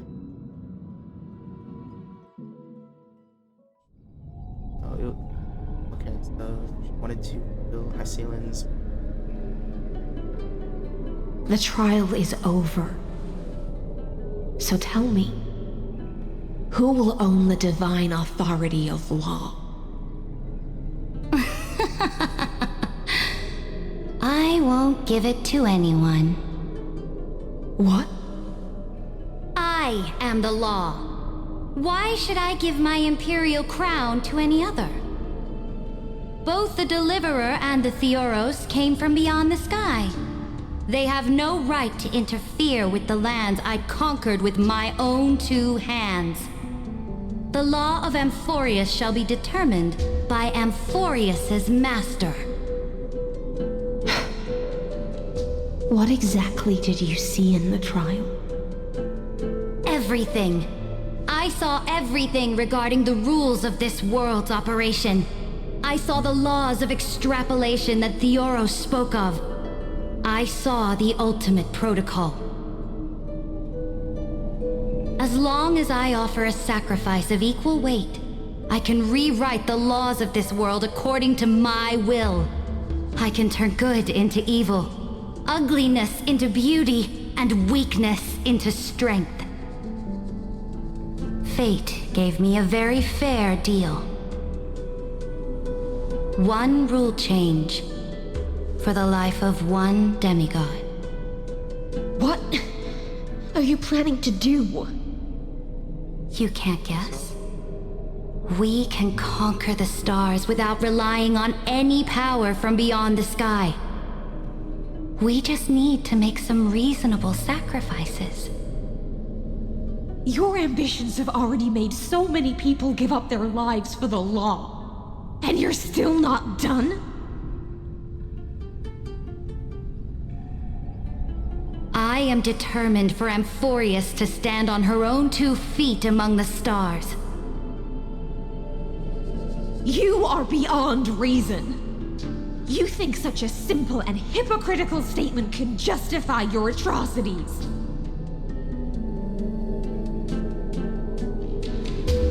There's no new without destroying the old. That's what you consider an atrocity? Ironic, for that is also the unchanging law of Amphorius's revolutions. Ever since the Flame Chase prophecy resounded in the distance, fate has decreed for the Chrysos heirs to ignite our blood and illuminate this dark age. People would still be puppets of the old dynasty if it weren't for my conquests. But your world doesn't seem to be any different from your predecessors. Bloodshed, tyranny, oppression. You're making the same mistakes they did. Go and see everything for yourself. Go to any library I've built. Go listen to the rumors on every street corner. Go and witness how the Imperator crushed the old laws and forged new ones. Go and see what my conquests brought to this world. I cleansed the Chrysos War's filth and mended all the conflicts left by the Era Bellica. I restored Akima's might and allowed mortals and Chrysos heirs to face each other as equals in the Council. I punished all sins and rewarded all achievements. I smashed Talantin's shackles, united humankind to save themselves, and started the Flame Chase era. That's what the Imperator has done in her glorious life. So now, hearken to my final words. History will eventually forget Saritra, but it will never forget the Imperator's people or the Flame Chase era she began. Final words?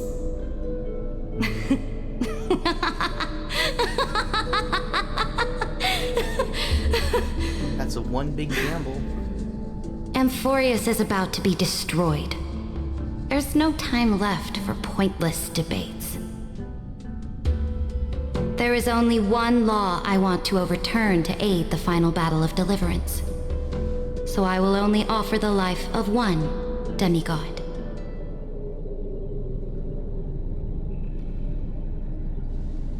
In the name of the Imperator, I command you one last time, Electra. Either sacrifice yourself for conquest, or pierce this tyrant's chest with your sword. Thus, the Imperator concluded her final speech. At the end of her life, At the last moment before she stepped onto the altar, she gave her most loyal subject the choice to decide fate, just as she promised her compatriots before her very first campaign. My blood flows in you now. Heroic compatriots, follow me, and we'll seize fate's reins! The Imperator fell.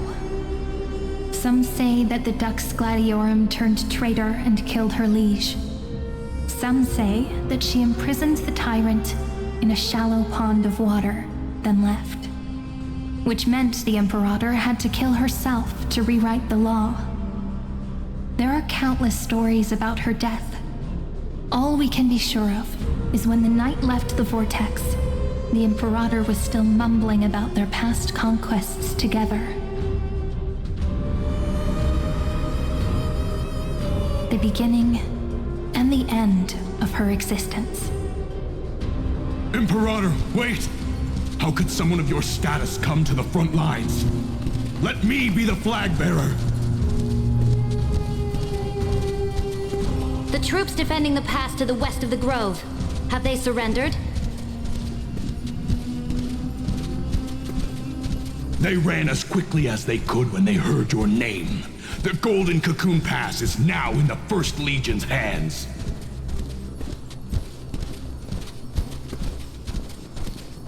Good. What about the Delosian militia? The Third Legion set fire to the mountains and flattened everything west of the basin. They just need a few more days.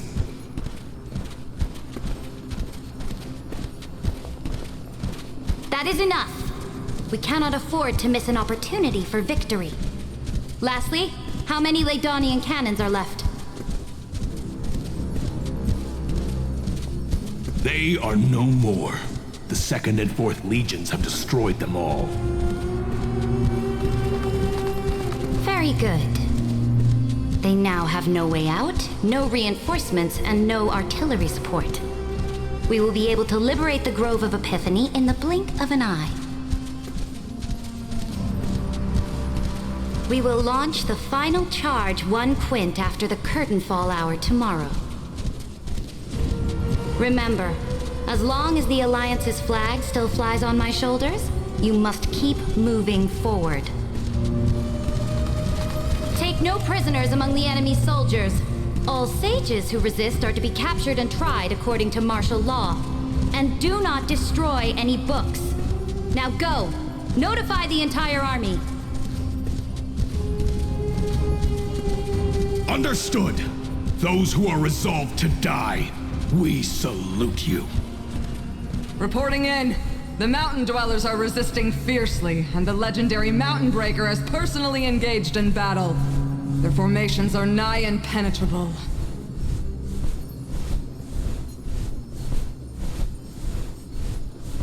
Then cease our frontal assault. Send scouts to all legions and tell them to retreat into the Tritos Plains before the parting hour.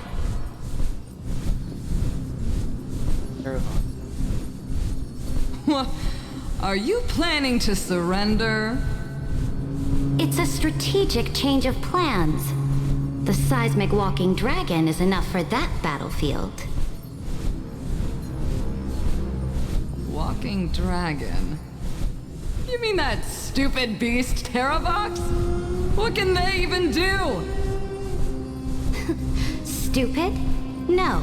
They are the wisest of all of Georios' creations. Only they can perceive the currents of time. Let them deal with their earthly brethren. We will advance and take the lead in defeating what remains of our enemy.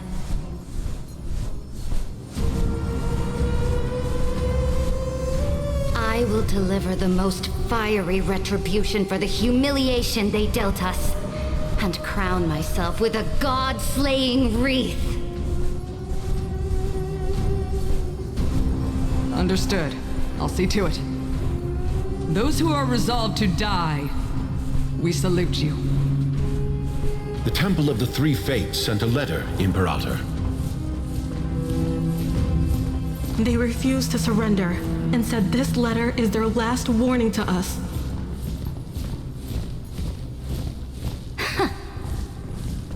Tell the commanding officers not to launch any attacks unless they receive the Imperator's handwritten approval. Disobedience will be punished by death. Ornix. No. No, that's Sarita. What are you doing? The priests of the three faiths aren't soldiers, but politicians. Do not mistakenly believe they don't have a plan. These dying pests will wring out every idea from their brains, all for short-sighted gain. They are much shrewder than we are. I am inferior to them in that regard. They also have the prophecy to wield as a weapon, something I am not blessed with. Launching an unplanned attack will only disadvantage us, as all of Emphorius will judge our actions. Which means I will be heading to the battlefield myself, just as I have always done. This time, however, I will go alone. I will conduct secret negotiations to ensure fate is on our side. Understood. The legions will make their preparations. Those who are resolved to die, we salute you. Why are we not allowed to march out with the army, Imperator? This will be a long voyage with no return. Those of you who bear the prophecy cannot come with me. Why are you personally leading this battle if it's doomed to fail? The Flame Chase journey cannot be without a leader.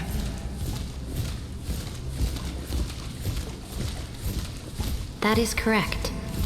The Empire will be without a head when the Imperator falls. But remember, as long as you seize the right opportunities, even a chaotic game will remain winnable. My departure will create a long staircase for you. You will understand what I mean when news of my death reaches your ears. Saridra, is our journey about to be over? Destroy the old laws and forge new ones. My conquest has reached its limits within the borders of Amphorius. Since the prophecy already decreed that the Imperator would never conquer the stars as she wished, I will bow out here and try no more. More Chrysosaurs bearing divine authority will be born, and many more heroes will arise. Will they demand peace or war? Will they resist tyranny or become the next Imperator? I do not care. The children of the future will decide for themselves. Do not mourn for me. Anyone can kill the Imperator, but the only one who can truly destroy her is Saridra. At the end, I faithfully recorded the most important battles in the Imperator's life. Her conquest was about to be completed at this point in the story. However, for some reason, a memory suddenly entered my mind just as I was about to put down my pen. It was a journey on a fantastical train. I had the honor of having a heart-to-heart conversation with the Imperator under the stars, and I asked her this question at the end of that discussion.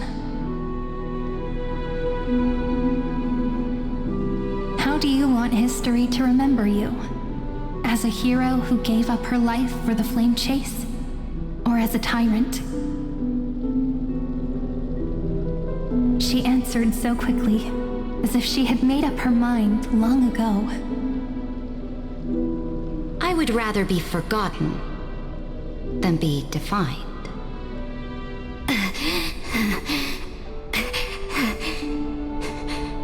Because the law can be neither eternal nor unchallenged. And only humanity can pen laws into history's pages. Now, I have shattered the greatest law of Amphorius. The game is nearing its end. Dux Gladiorum. Even though you killed the Imperator in the previous 30 million cycles, this time you finally found your own law. Then High Sealants, Electra. She survived.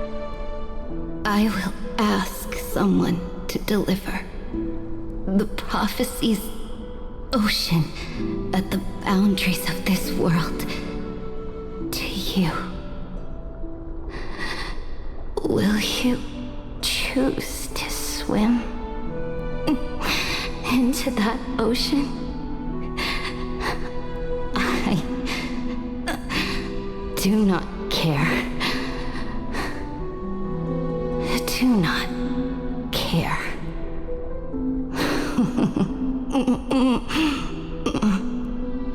The Imperator muttered about her conquests, and news of her death spread in the city. Freedom! Liberty! The tyrant is dead! Go! Shout this news in the streets! My people, my fellow elders, do not panic. Stand your ground. That usurper has paid for her ambition with her life. People once cheered for my ascension, and now they cheer for my fall. No matter. I am fond of applause.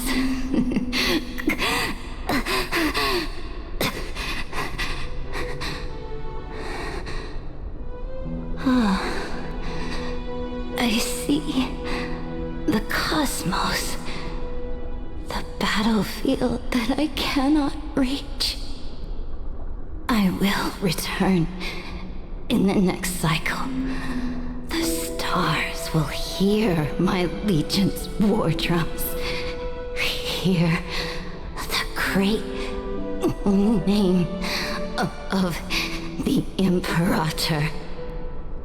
Hear Amphorius's surrender.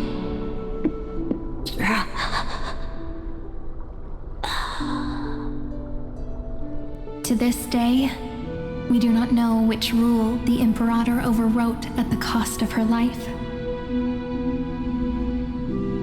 Perhaps the truth will only be revealed at the moment of checkmate, just like every chess game she ever played.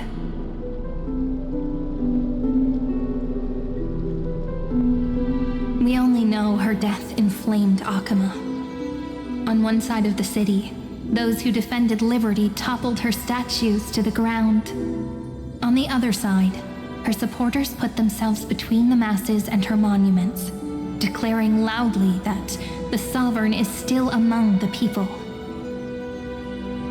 It is said that golden blood congealed into the same letters everywhere they fought. It was the name borne by Akama's first and final Sovereign, the Imperator Saridra.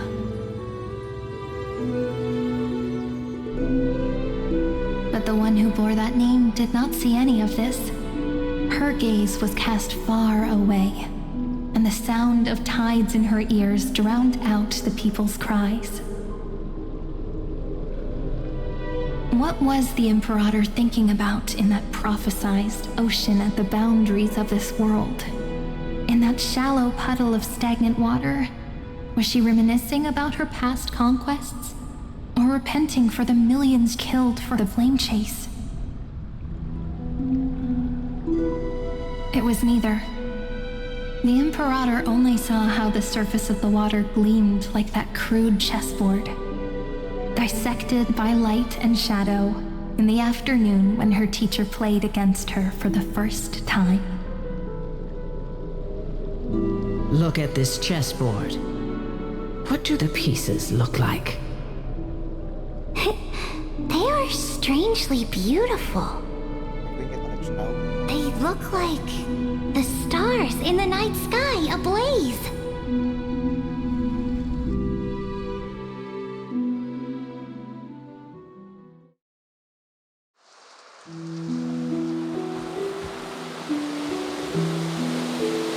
From that page emerged an ocean so vast, so pure, not a single trace of corruption. You're not emotional. Is this Saritra? Electra, my subject. Ever since you walked out of the tainted ocean and pledged yourself to me, I have seen the abyss in your eyes and the emptiness in your heart. That was why I promised you a new ocean, where the Imperator's ambitions would serve as the currents, and loyalty would be its light. Electra, my subject. You have done your duty as my blade. The prophecy has now made its final decree on the road I intend to walk. My conquest is doomed to never reach the stars. But the Imperator never makes empty promises. So take this memory, this ocean, beyond the sky, as witnessed by the Deliverer. This is the final gift that the Imperator can leave for her subject.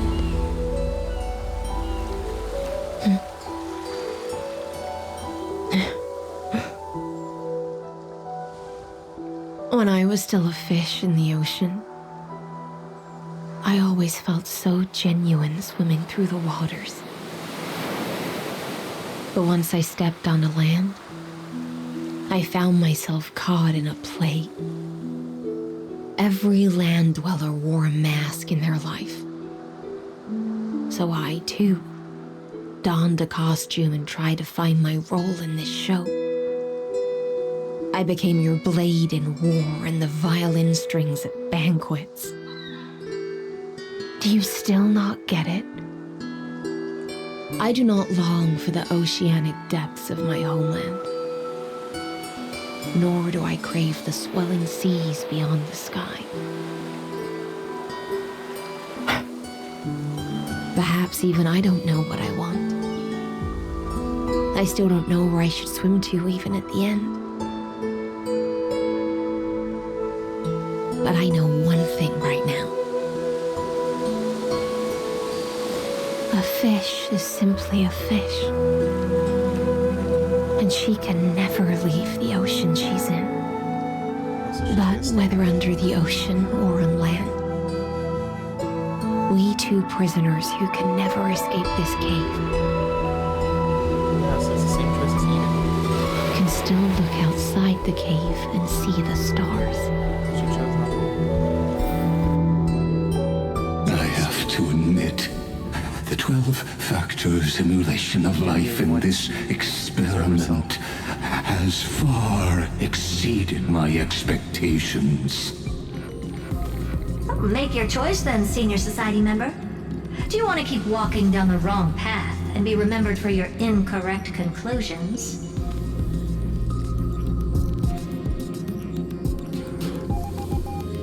Or do you want to return to the audience's seat and give yourself, Amphorius, and the entire cosmos a more fitting end?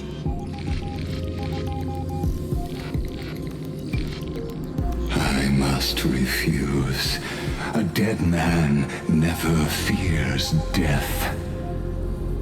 Did I not make myself clear? Have you forgotten about our dear Lord of Silence? You wouldn't want her to consider your 8 other clones as cancers within the erudition and chop them all up, would you?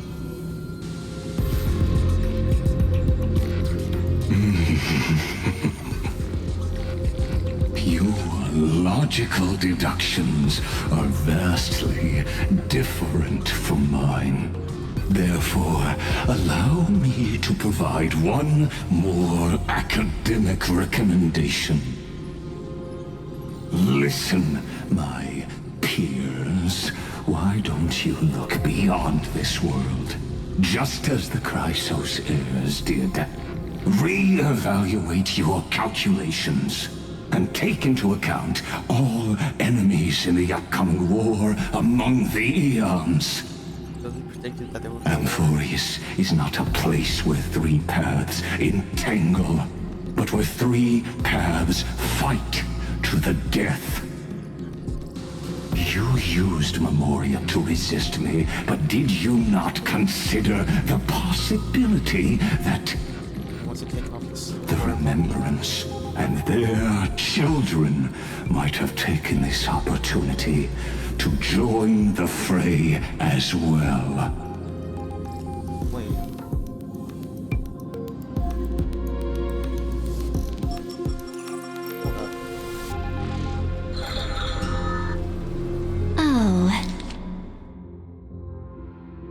Hold up, wait a second.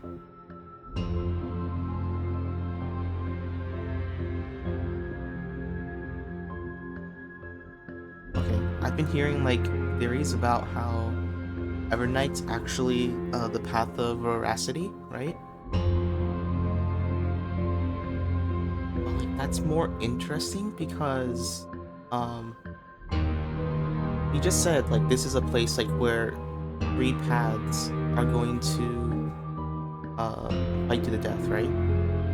But then he also says that it's a place that the Remembrance might join the fray,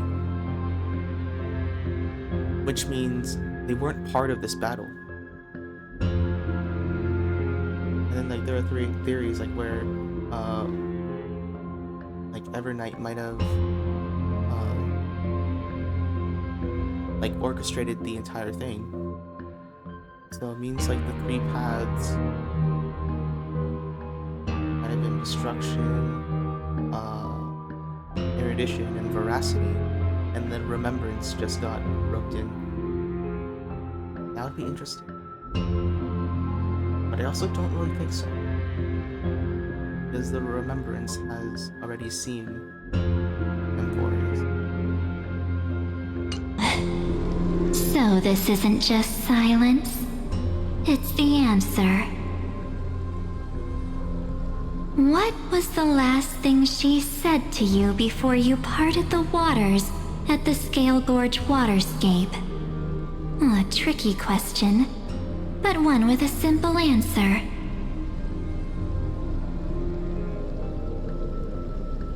She didn't say anything back then, right?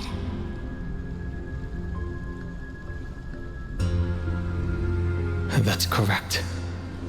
And now I'm sure. You are not March 7th. There's no way she would remember that detail. Yeah, there's going to be another cycle. I'll only warn you once. Leave her body. Now. How impulsive. That's not like you at all. Why don't you calm down and think about another possibility? I didn't take over March 7th's body. Rather, it's March 7th who regained my memories.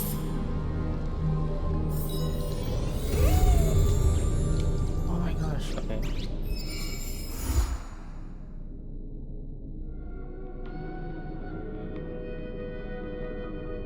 So, the characters I want to pull for. Cypher, Cyrene, and depending, maybe Evernight. Or I could always go all out into trying to C6, no, not C6, but E6 Saber. But I don't think I want.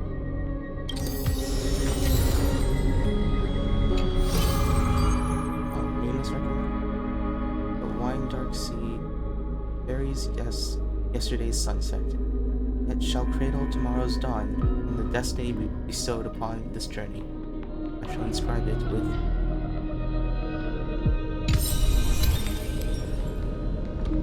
oh no.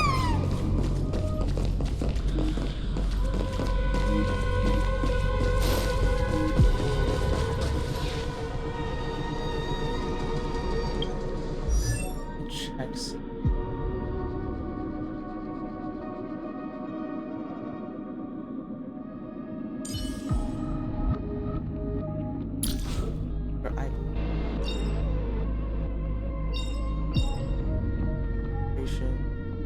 It just increases the amount of energy she could hold, which allows her to use her ultimate twice.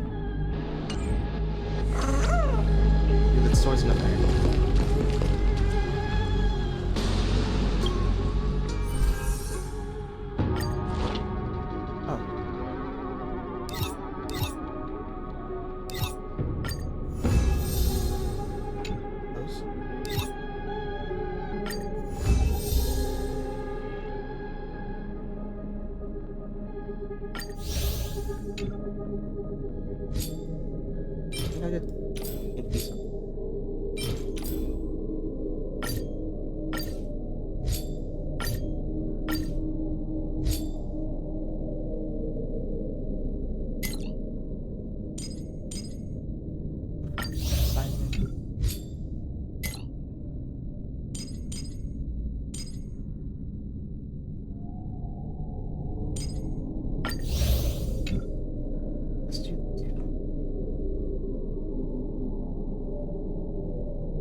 How many wishes?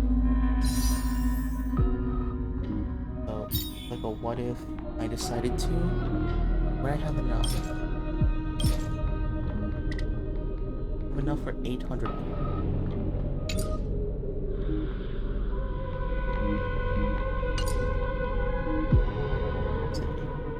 and it's about 160 for guaranteed. 100 divided by is only 5. So if I were to spend all of my tickets just on Saber, I would go up to 5.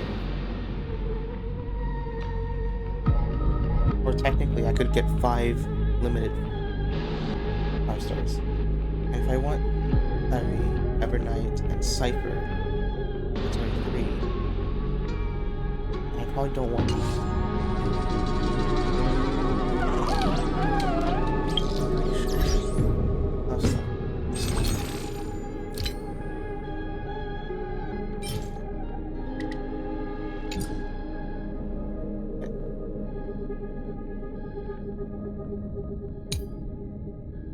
I was about to get these and I'm like, wait. Oh. Go back to...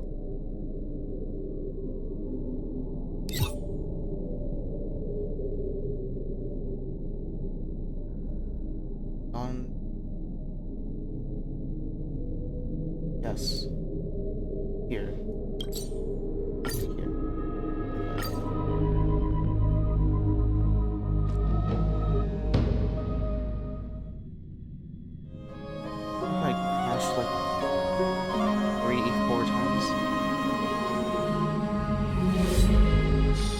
It's still early.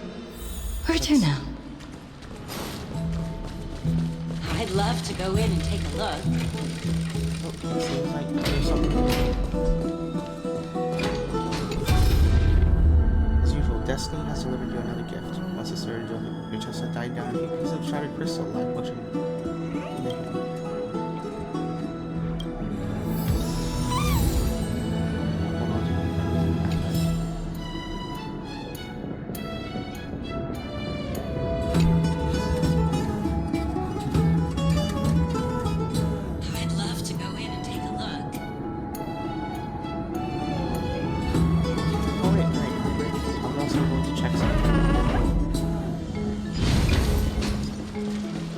Have you heard? Seems like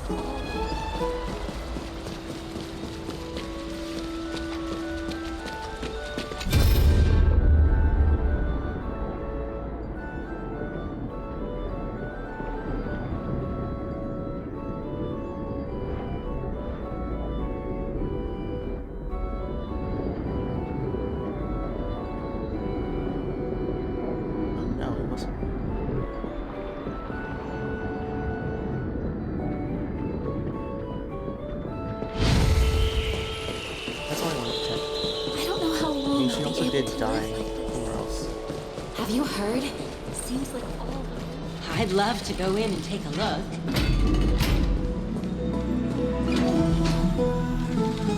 Right, as I've written. .exe. How much has it evolved? After witnessing Amphoris, you have inserted one nameless recollection.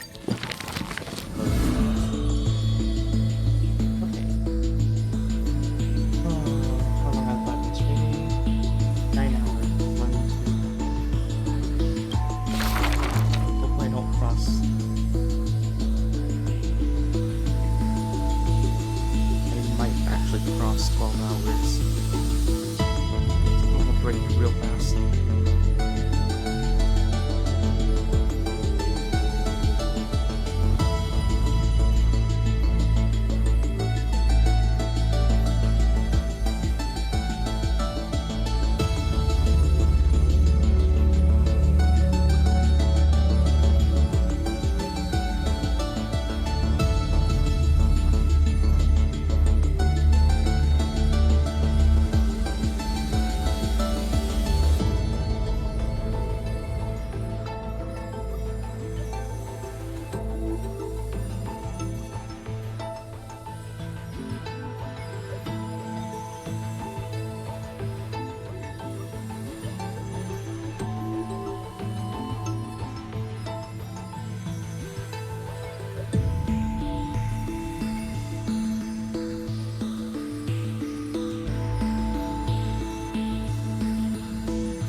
Back then, the tides of the Chrysos War had not yet engulfed this city-state of Talantin. And the young princess inside the gates once loved to roam without worries. She snuck into forbidden grounds while the servants were away, but was shocked by what she saw on that day. Was it people people getting tortured. A chessboard, a stack of pieces, and a strange woman. The board dissected by daylight and shadow, the pieces polished from rough stones uneven. Fancy a game? If you are my match, then I'll call you my friend. The stranger's voice was husky and coarse. If you can beat me, then I'll call you my teacher, the princess proudly retorted. Despite the bravado, the princess had never touched chess. The defeat made her study in earnest, acknowledging the other as a teacher. First, she learned the knights, bishops, rooks, and queen. Then, how to defend, attack, capture, and checkmate. I have learned all there is to learn. Barely out of childhood, the princess raced into games of chess. Those who looked down on her faced many losses. Those who glorified themselves forfeited in a mess. At her prime, none could rival her at all. But she still recalled what the stranger said. My origins bring dark omens, so never tell others where your teacher is from. Then the waves of the Chrysos War washed over the world. The Achaemens welcomed a ruler. She was deemed Imperator and loved to play chess with herself. She regarded all things as pieces, whether Chrysos heirs or Titans magnificent. Before every god-slaying campaign, she thought of the stranger from her childhood, as if that woman had always lived in her mind. Isn't it lonely to play chess against yourself? The princess did not understand at the time. But now, she who bore the crown finally realized. The flame chase's beginning was like fuel being tossed onto the fire. And in the unending road of marching banners and war cries, she finally had time to meditate. There were often jesters behind the king, curious about her past in her old city, lost to time. One claimed the Imperator was cruel, executing her own teacher. Another stated the Imperator was biased, learning from an enemy hostage. Many such rumors abounded, with no origin found. No matter. That was indeed the criminal sentence I read out. The Imperator stated evenly. My teacher was an enemy hostage whom my elders had imprisoned. Her state betrayed our alliance and must be executed according to law. But she taught me chess, so why can't I chisel the word teacher on her tombstone now? When the princess personally cleaned up the possessions of the dead, she caught sight of an incomplete game on the ground. The stranger's hoarse chuckle still echoed in her ear, laughing at the eternal fate of imprisonment, and at how the one facing her was the princess of the enemy.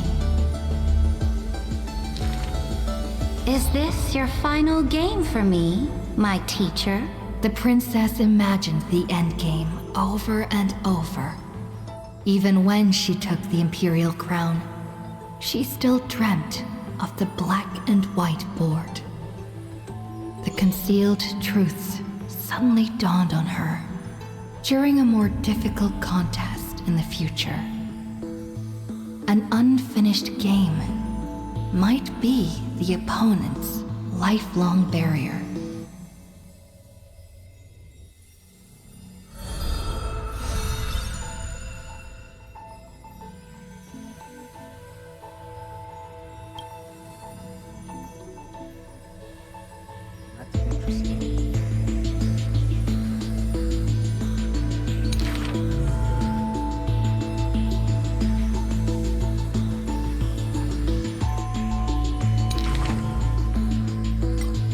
Is this your final gift?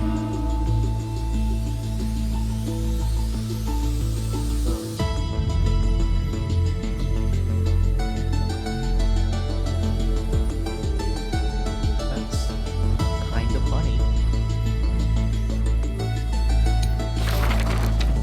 The Imperator's armies stormed into the northern states for the first time, passing through city gates scorched by war. Another tyrant still! So exclaimed the angry child. The rock tossed from up high hit the girl's crown. The crowd shrieked and retreated, fearful of the ruler's flames of fury. The girl reached out, not to straighten the crown on her head, but to help up the child shivering in dread. I heard in the old laws of this land, whoever assaults the crown shall be punished. But I wear another land's crown. And your old laws should also be abolished. After many days, the Gold Weaver discovered in shock that wearing a crown or a hat to the side was now this land's fashion, likely to remain with the Imperator's name in tradition. The so-called heroes with golden blood in their veins all have the qualities to fight for the core flames. Who's to say this was not the gods' plan? To have the heroes at each other's throats, so the divine could hide in old law's lair and laugh, play, and gloat. Who made this world a chessboard, and with one stroke, one river, created the boundary between God and man? Dux Gladiorum, Dux Carminum, Dux Helcalithist, Dux Fragoris, Dux Brumalis. Heed my call! The girl stood before a mighty army with her scepter. Today, I will insist on crossing the Rubicon. Gather the might of all heroes and begin the journey to slay gods! Half of the core flames were now in her hands, and the hidden trickery Titan stirred, leaving taunts.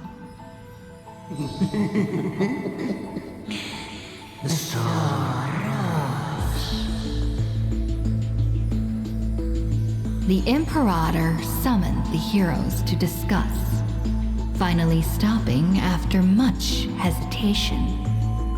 As they had already pinned down the bones of Earth's beast, they let that thief live for a bit longer in bliss. The warrior of the fractured blade laughed boldly. Our sovereign is good at open strategies and struggles with trickery. But where is that live fish? The Imperator replied with a chuckle. Her? She probably disliked the scent of cats and submerged herself in the baths. The years spent with her dukes didn't seem too far distant. Yet, only after the end of many wars did the heroes discover how the Imperator's form walked more and more alone. The road of a ruler is a lonely one. One day, we'll only be able to see her retreating form. The Swordmaster of Singing Waves was worried too.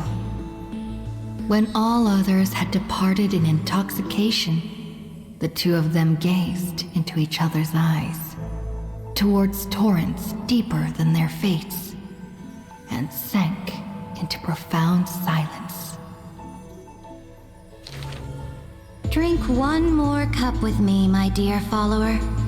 In the end, the Imperator first broke the silence. When compared to the taste of salt and blood, I sometimes miss your ambrosia. About the destruction about to be born, and the eternally occurring extrapolation. The Antikytherian spoke of all this in words unceasing. So this is the old world I must fight against. The girl's expression bore no sorrow or tragedy. Instead, she looked more solemn and ready than ever. Whoever stated that two kings could not meet face to face in chess? I am the sovereign of Akuma. I once faced the gods. So what do I have to fear about the laws hanging behind such gods? I will chop up the old laws and let them be firewood for the new. No matter the cost. That was the Imperator's lifelong conviction. Never changed, always persistent.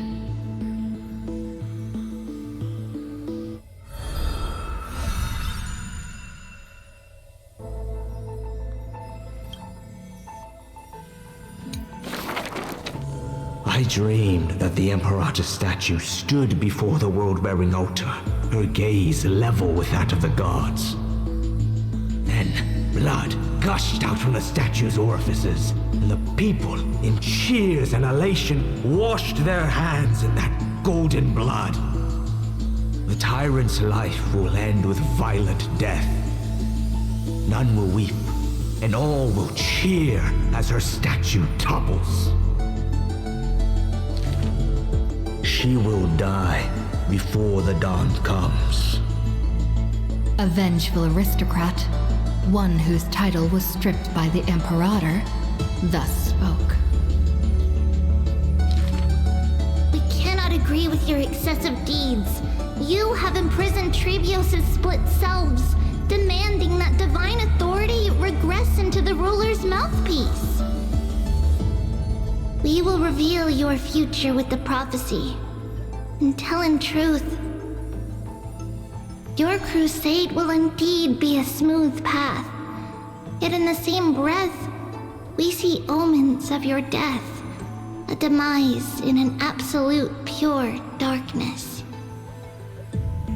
Even so, please excuse us, as our eyes continue to be drawn to your crown's flames. Dux Fatorum. We don't exactly hate that name. In the name of Yanisopoulos' priestess, Holy Maiden, and Oracle, thus spoke the Imperator's Dux Fatorum. Allow me to remind you, your life is now on a countdown with the fall of law, and you will become law. I must confirm, is our deal still going strong? Is the future I promised you more satisfying than the future in the prophecy? Ah, you are as resolute as always. Good. Oh, as ever, this prison of gods, Amphorius, and all mundane and average worlds needs someone like you, a daring ruler. Let us end this despicable extrapolation together.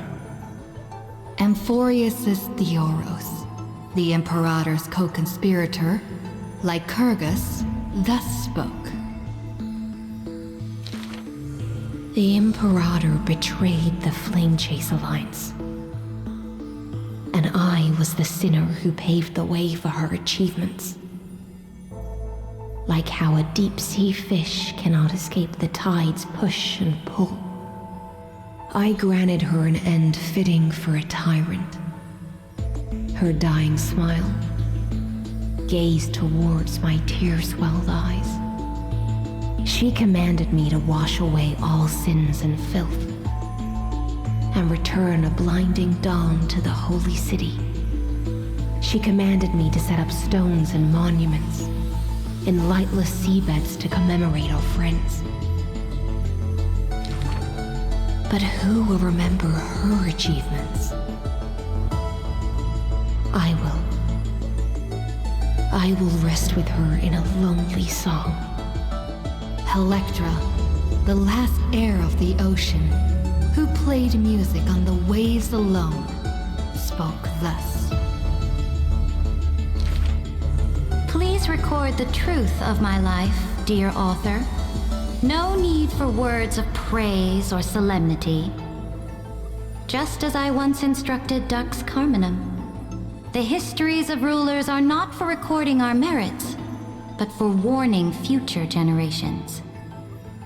As for why the Imperator died, and what reproach she would face in life and death, those should be left for the new world to judge. Now I have personally entered my end, a self-flagellation. Let the boiling gold covering the holy city be stamped with my name. For I am certain I have won half a move against the gods. And this unfinished game will be left to the future to reach completion.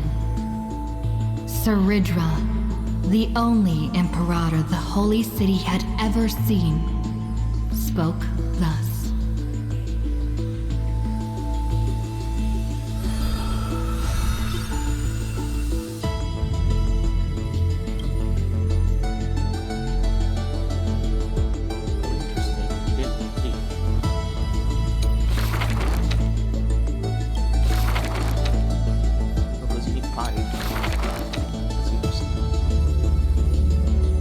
Patch is going to involve Saridra again.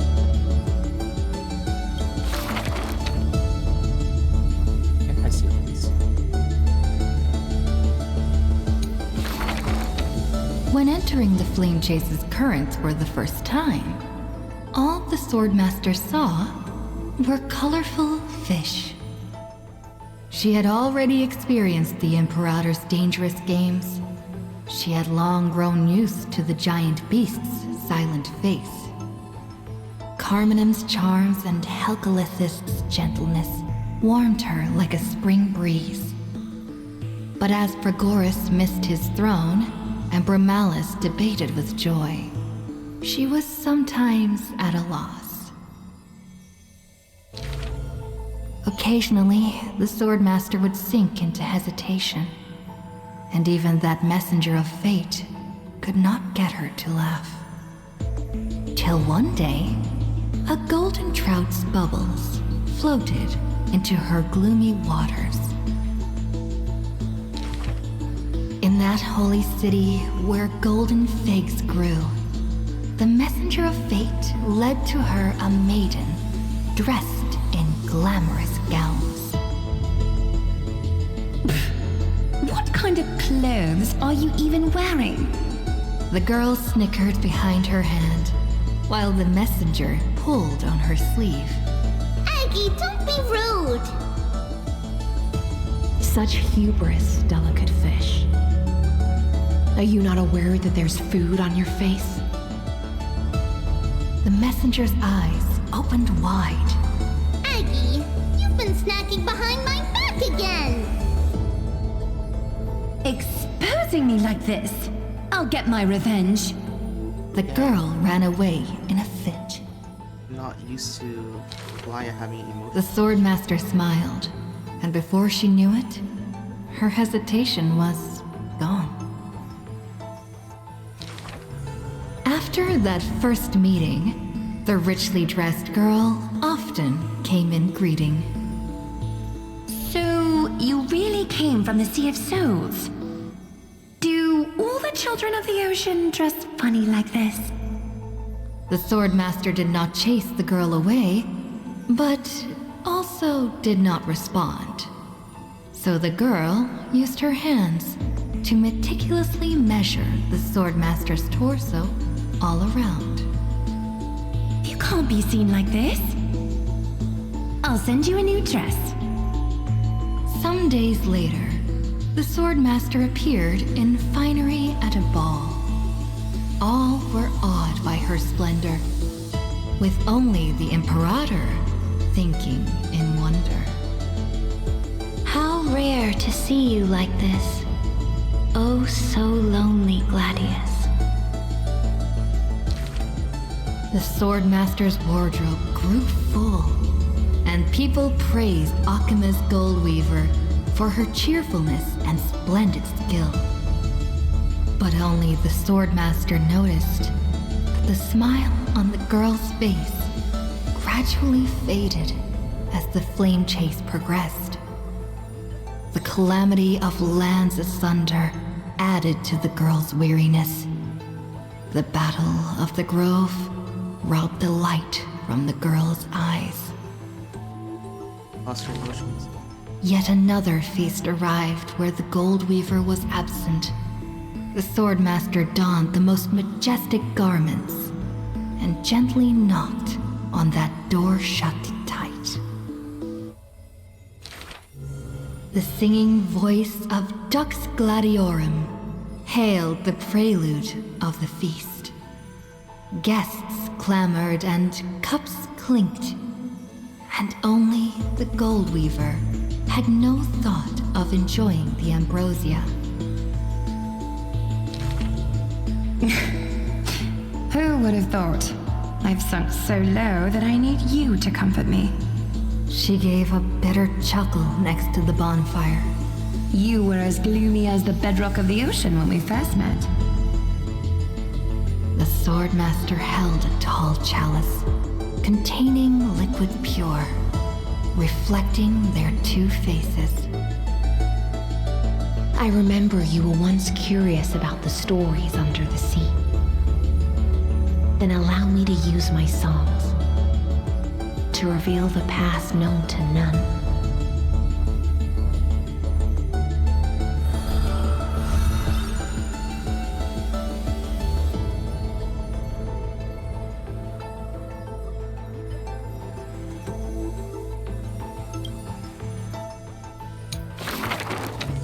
In the depths of the Sea of Souls was a kingdom of dancing ghosts.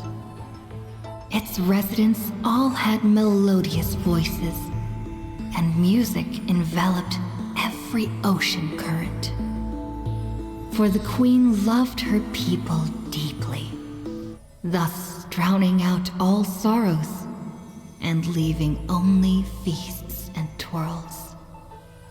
Only one rocky castle was silent, one belonging to the princess of the ocean, a princess named Electra.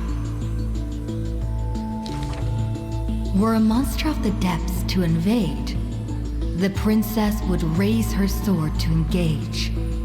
The people always rang her triumphs before she returned, for her swordsmanship was superb, never suffering defeat. Princess! Come enjoy the feast with us. The triumphant people raised their glasses, yet she declined with a smile and a wave. The children of the sea thought she was shy, but little did they know that in the dead of night, her castle too echoed with music. Though that music was loud, twisted, and invoked spite. Before a song even finished, the princess was already biting her lips, and the sea foam brushed away her tears. All of your people sing and dance with skill. So why do I alone lack a good singing voice? The princess wept, her face on the queen's knees. The ocean's favorite child can control the waves and is invincible in battle. In exchange, Talantin took away your singing voice. The queen consoled the princess, caressing the other's hair bun. Finally, she relented chalice. If you're truly troubled, then imbibe the honey brew in this blessed chalice and throw yourself into the feast at ease. The liquid in the cup sat still, reflecting her loneliness. Princess, come sing with us! The people outside her window invited her warmly still. She finally ceased to hesitate, drinking down all the honey brew in one swallow, and leaped into the crowds.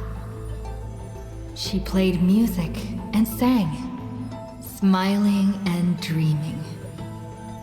When her song was over, it felt as if waking from a dream, and the people rushed to raise their glasses.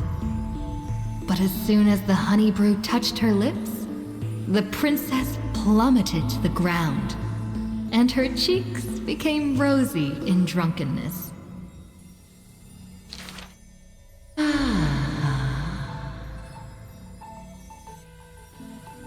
The whispers of the ocean filled her ears as the princess fell drunk again and again at the prelude of a feast.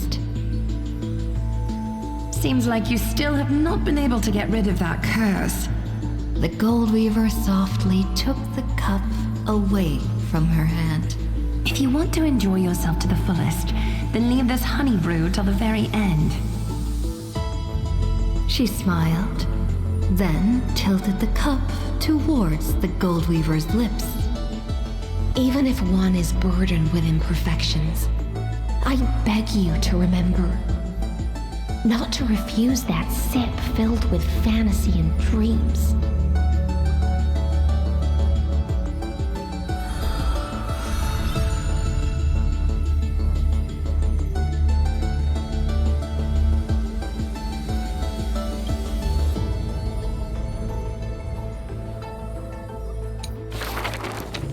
She returned home after many years. The princess of the ocean stood alone with her sword drawn, stepping over the blooming blood of her peers. Before her, the creator of the sea sirens and the mother goddess of feasts was already sinking into the drunkenness of imminent death.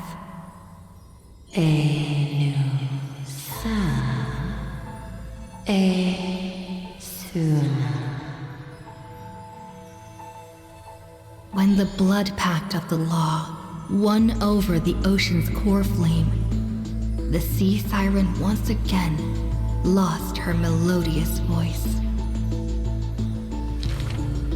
I'm willing to accept the final Imperial command. But it is a pity that our feast was ultimately a mirage. The deep sea became a silent place of dwelling. Hugging her knees, Electra locked herself in. Savage and fearsome monsters swam past her, but none dared to interrupt her tragic dream. Till one day, a golden trout's bubbles floated into her gloomy waters. Long time no see, Gladius. Iceland. Now you have truly become the ocean's bedrock. Old friends met again, and new friends came in greeting. Many messengers came in company. The playful kitten hid behind the golden trout. The butterfly of the deadly shadow fluttered in courtesy. If you don't mind, the resplendent pearl sparkled.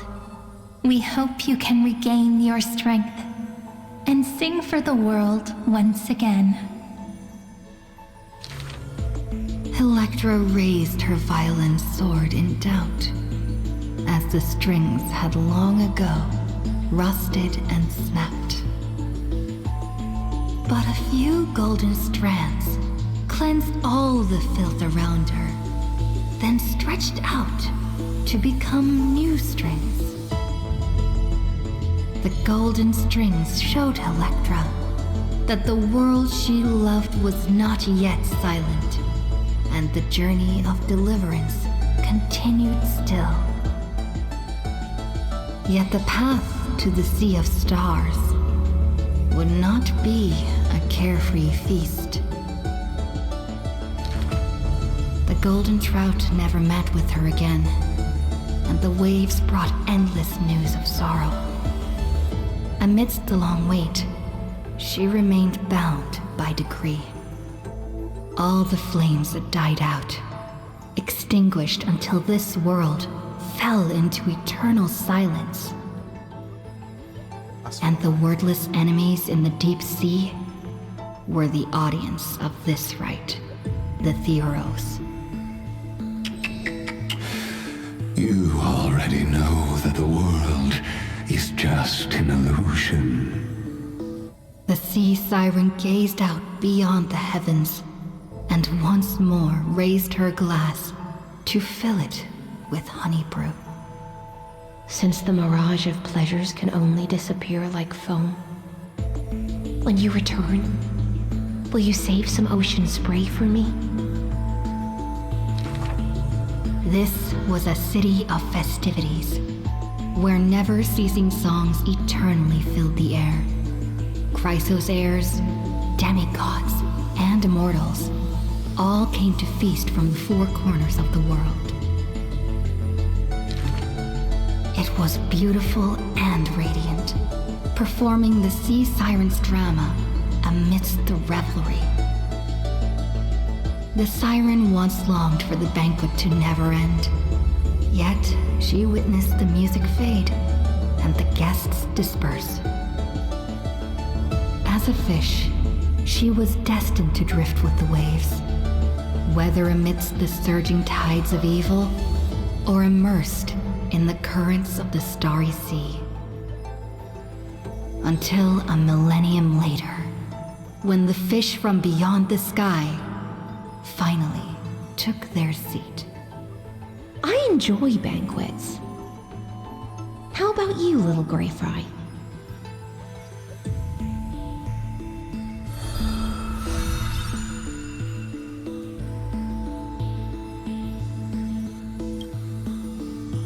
Well, her like childhood stories are 3. For Serena, hers was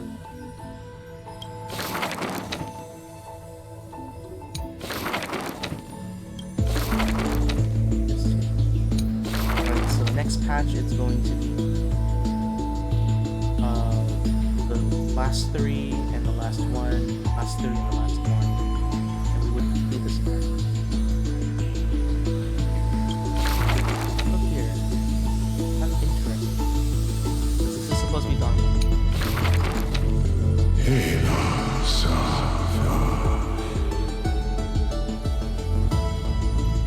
In the years spent wandering the earth, the giant dragon always remembered the Titan's words for their worth. The beast of the land surrounded it in protection, while twisted beings shuffled and roared, and delicate chimeras climbed up its shoulders. After the tiny humans came into being, they dashed alongside the giant dragon, then, in the blink of an eye, disappeared across the land.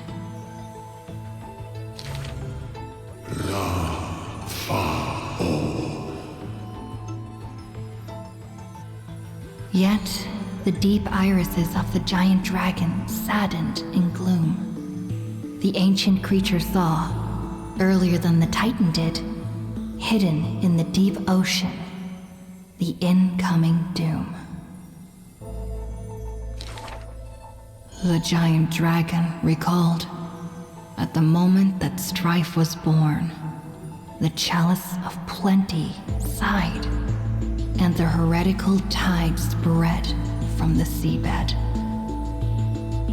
Bearing their bone-gnawing pain and agony, Georios tightened every fiber in their body, no longer hearing the call of their creations clearly.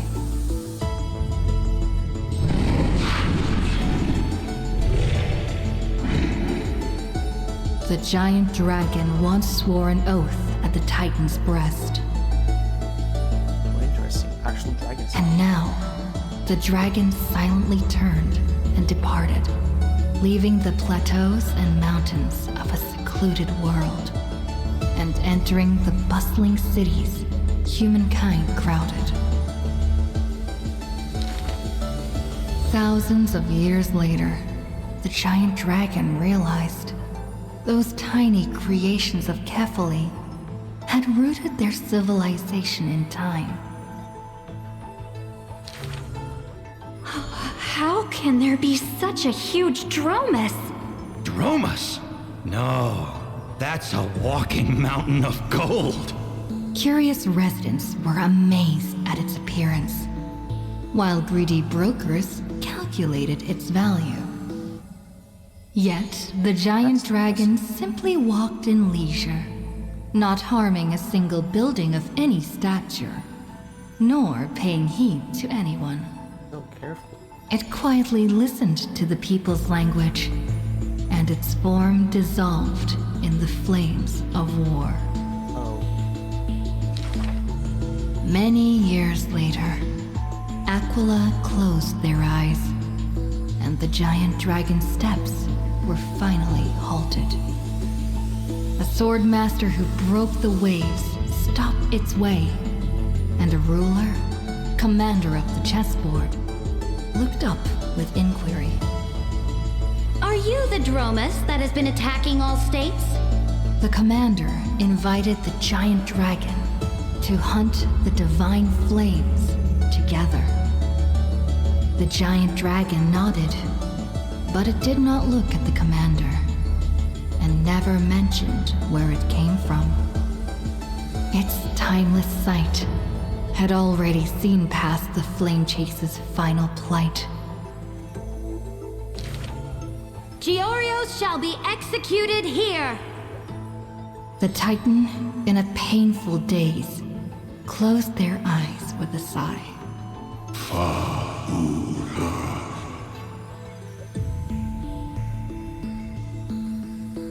Suddenly, the mountains shook and the land cracked.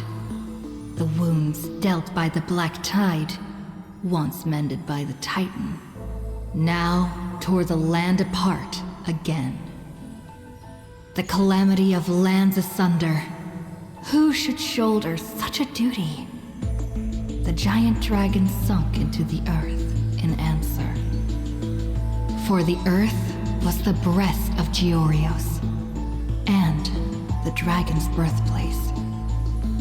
And from that day forth, Amphorius had a new legend of how a giant dragon collected the broken lands and once again made the earth whole. You were saying that Sarija pretty much accidentally unleashed the Black Tide by killing Georios.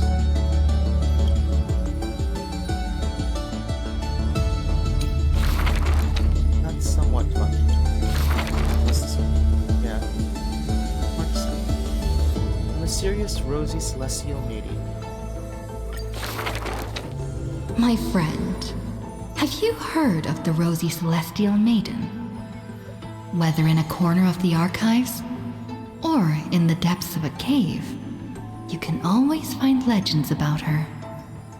She had hair like a rosy pink dawn, and a smile that could thaw the most glacial ice. Some say she was Nikador's nemesis, while others say Nestia was infatuated with her. Oh, mysterious and beautiful celestial maiden. How I wish to turn into a slate, forever etched with your tale. Many claim to have seen that celestial maiden, either in the half-remembered dreams of early morning, or in the gossip and whispers after supper. She once whispered in my ear. She once saved my life. She gifted me an ice crystal! Her worshippers recite her deeds, even writing some into family teachings. Curious poets ask up and down the land, only to find that the details of these encounters are difficult to recount, even for the witnesses themselves. In the entire holy city, there are none who can provide proof of her existence. It is not known since when the Celestial Maiden was always mentioned together with time. People recite her name during prayer to beg for miracles to appear faster.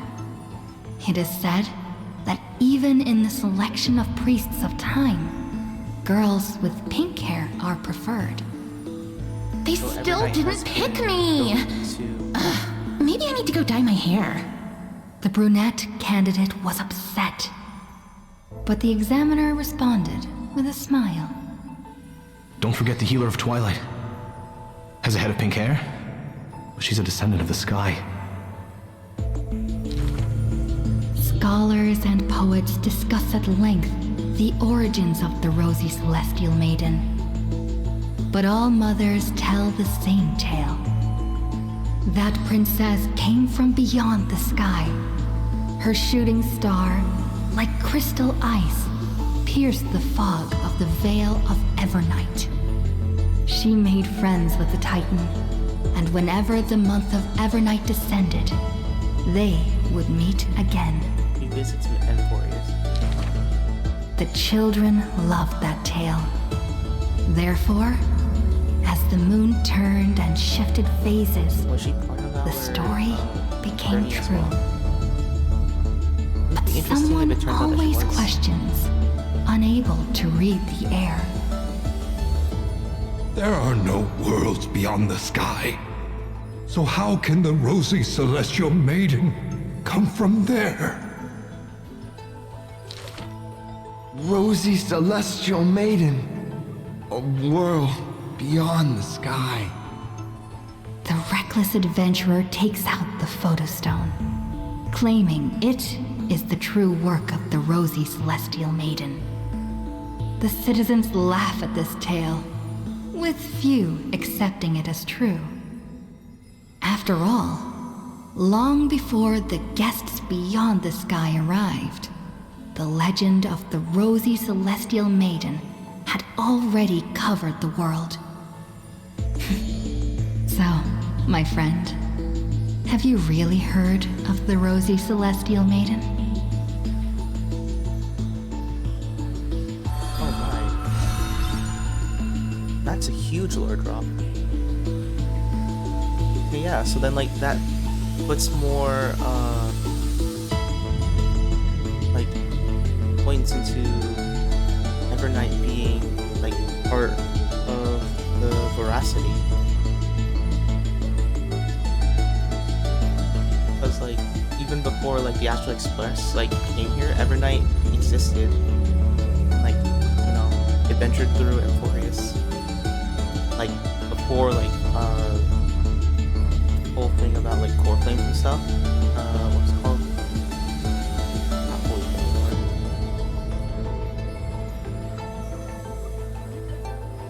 You know, like way before, probably like the founding of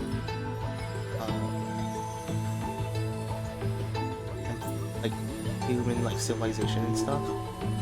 The Cyrene was probably like also chosen because she has pink hair, right? And like it says like pink-haired girls were preferred because they resemble Evernight.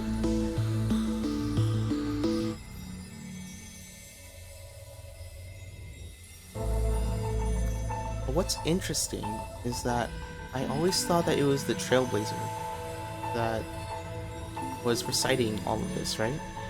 And now I'm not so sure, because it says, my friend, right? Have you really heard of the Rosy Celestial Maiden? I'm pretty sure it's something that like the Trailblazer and Don Peng made up, I believe,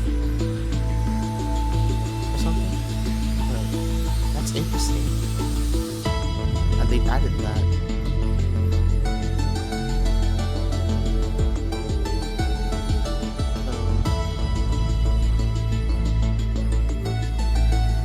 That's one possibility.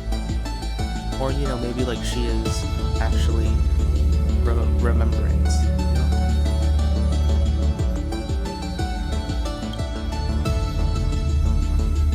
Yeah, see, after all, long before the guest beyond the sky arrived, the legend of the Rosy Celestial Minion had already covered the world. Though Evernight existed before the Astral Express came, and she has already like explored Emphorius, and has probably been exploring Emphorius every single cycle. It's interesting. The book is dedicated to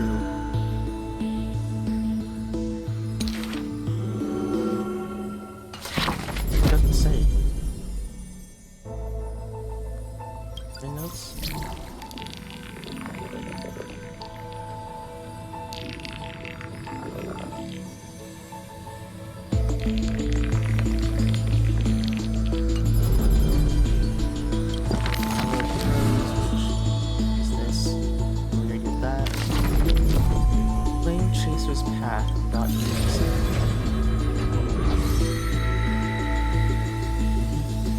Super close to finishing this, and I realized that Cyrene isn't here, so that's probably what like the very last thing is, just Cyrene, probably,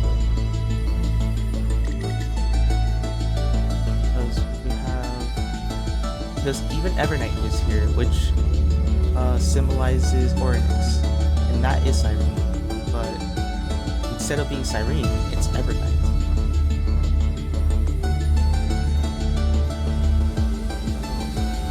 Possible that like they're technically all Memo sprites, but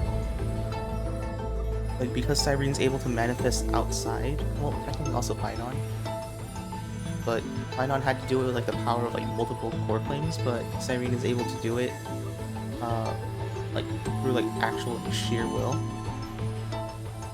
and like, you know, be connected to the Trailblazer. But it's possible that Cyrene's going to be here and she's going to end up being able to manifest by herself without being a Memo sprite.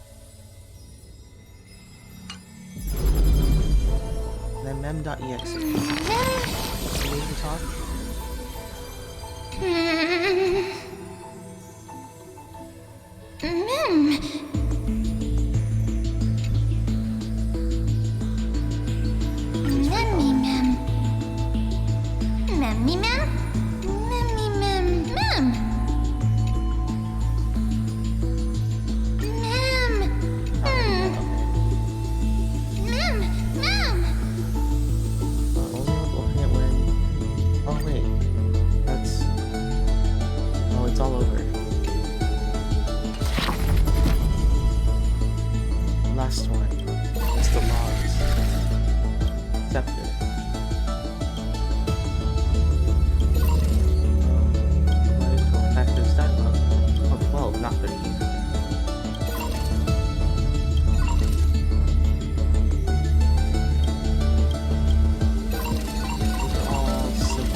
Autonomous protocol.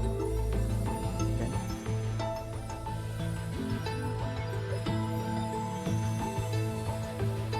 Masters of extrication. Desire structure. Ooh, interesting. So happy.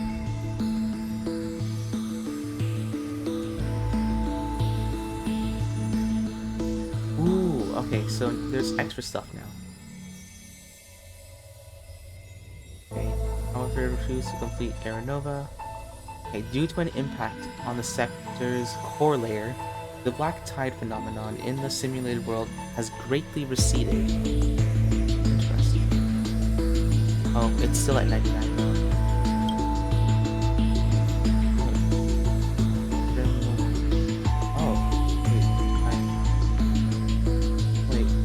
once briefly appeared in the Forgotten Years, current whereabouts are unknown. So is it like he's now the prime of our life? It should be Rita, right? Yep.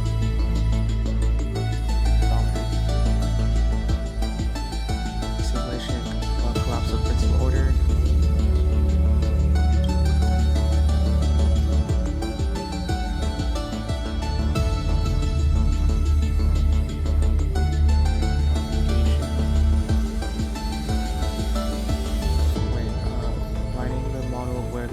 Self-destruction to avoid. Wait, what? Present ecological environment successfully influenced the computational logic of this electrical signal, aligning with the most model. Oh no. Strife.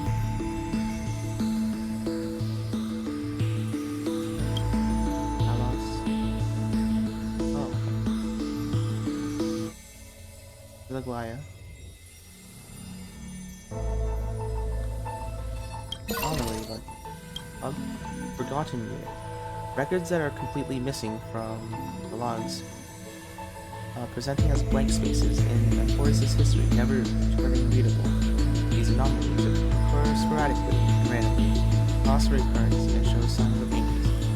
Invading variable. But it's March 7th. Cyrene and Evernight.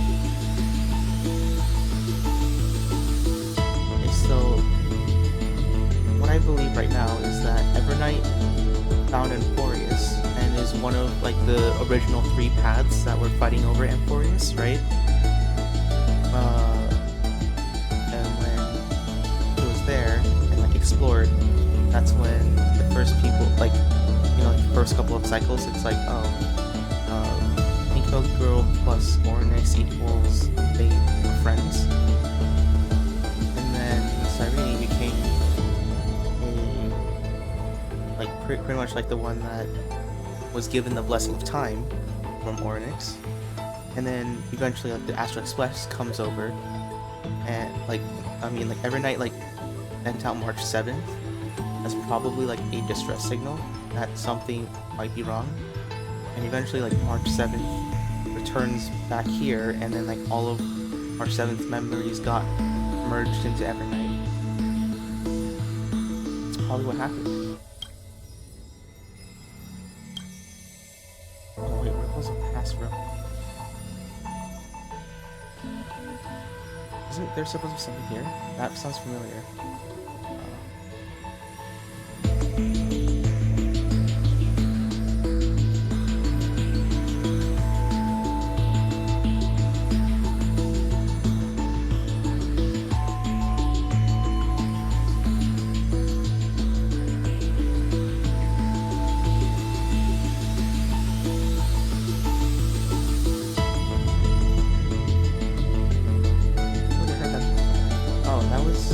Oh, that's Ornix.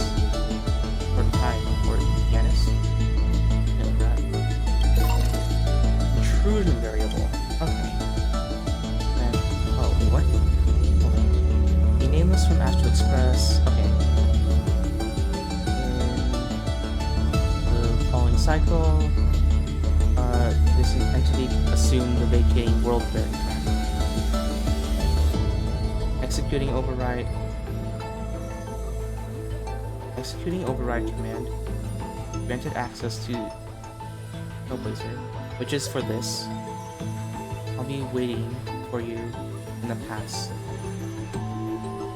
It's Cyrene. March 7th and Evernight.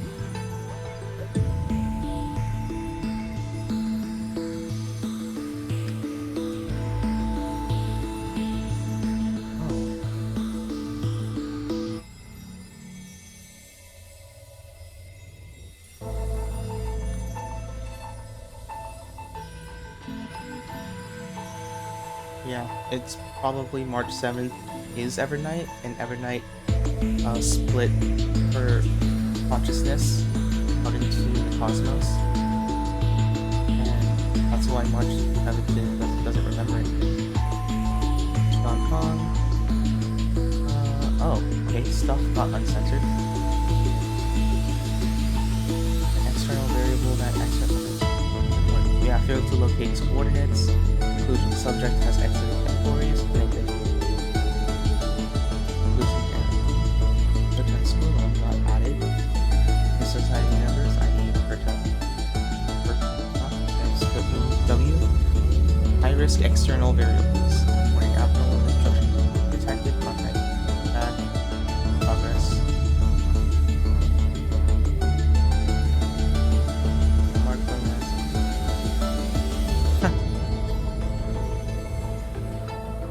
Okay, so they did end up hacking into the program. Updated visitor instruction authorized. Calculating.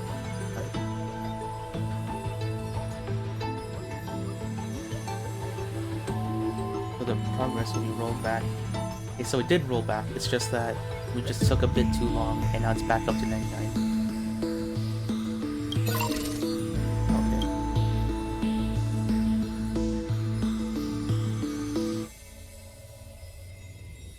According to administrator.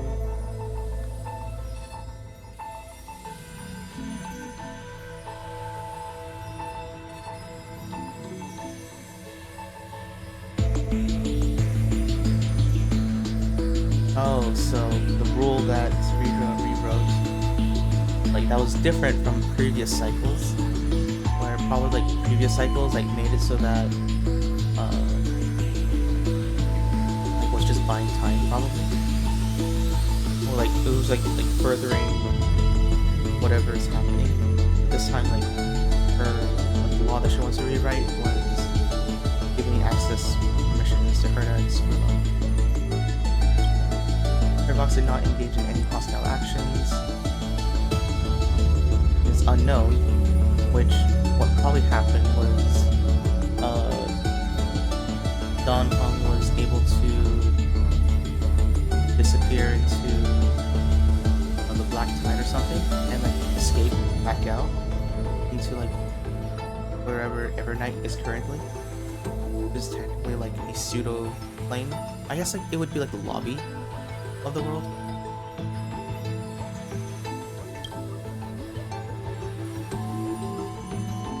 Survival with decision-making process approach 0. Master. Demigod. And its mobility permissions.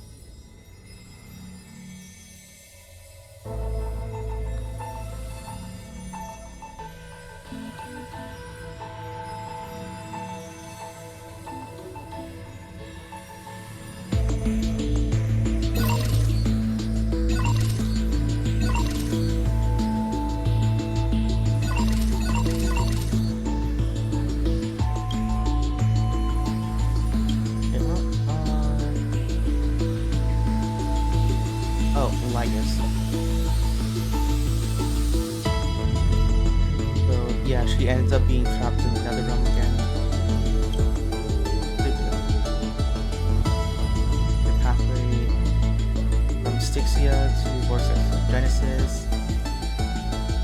and then Trivio's completely died. Dynamos, back to myself, by splitting. Okay, wait. Oh, so like. Oh, so it was like buying time to limit Herda to exist, but then eventually they got kicked out. And simultaneously, like a special permission were restored at approximately 60% being pressured to sacrifice itself, putting itself.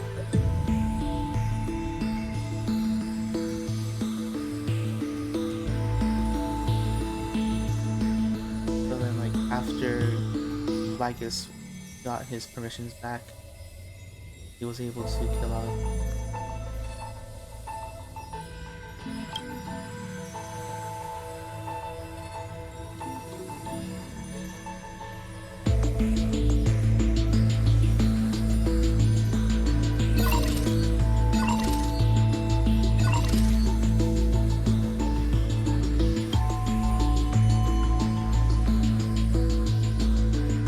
Oh yeah, she's similar to Passive Edition.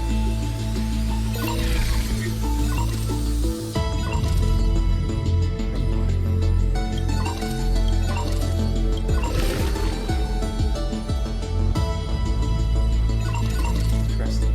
Self-preservation. Foundation weighed heavily in... Okay, so what was different was that instead of like believing like, oh, I could always like run off somewhere else, she's now like, okay, there's nowhere else for me to run, therefore I will do my best to save this world. Did the sourceless command.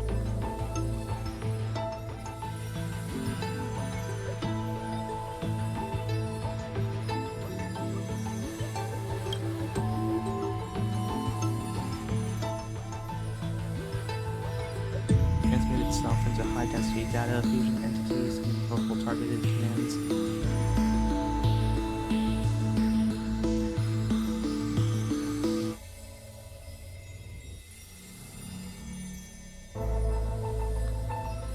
Okay, so Anaxagoras was able to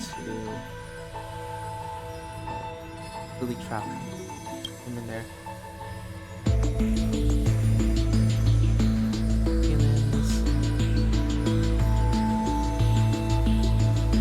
Himself. See that?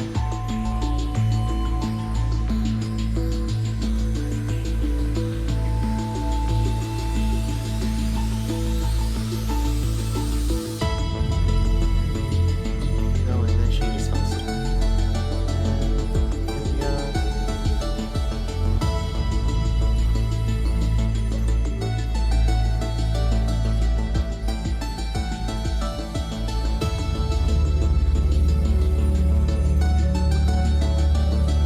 So like this difference is that instead of ascending and becoming a god, staying there, similar to Castris, Tyson stayed behind.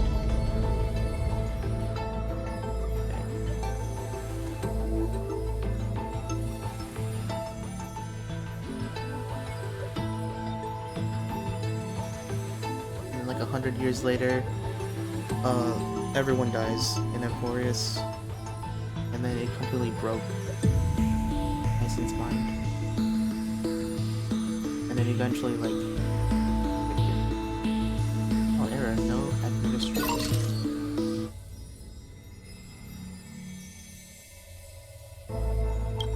Unknown unit.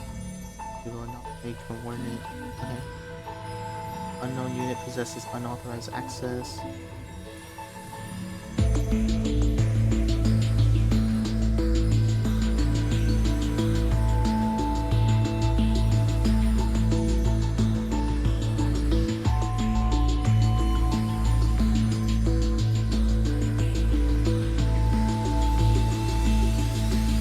So this is probably their hacking text.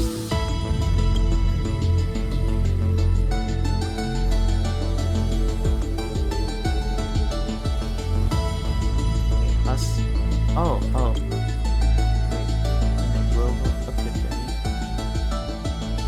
Oh no, this is Evernight. Because Evernight appeared in like the Grove of Epiphany, right? And then it's like it tried to warn Lygus, but Lygus wasn't able to, or I guess like it just ate up the data that was supposed to go to Lygus to warn him. So like it's like both like, oh, he's not responding and he doesn't know about it. And then the system saw that she loaded outside of Emporius. Something? No, this was like when she loaded back in. And then eventually, he finds it. Malicious visitor, abnormally loaded, initiating expulsion. Outside records. Okay, this was when...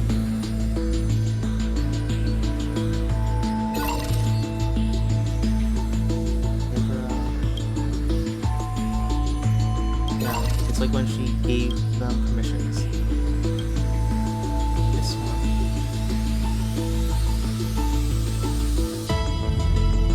this is like the brand new.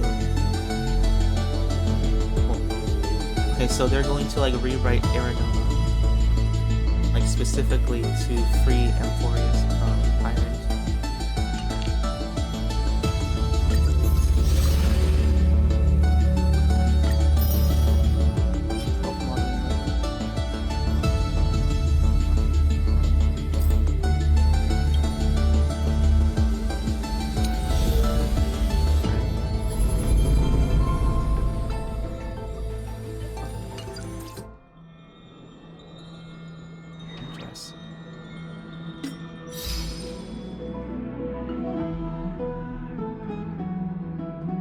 It's been 10 hours. Okay. Fell into stars. Take information. Eye types in.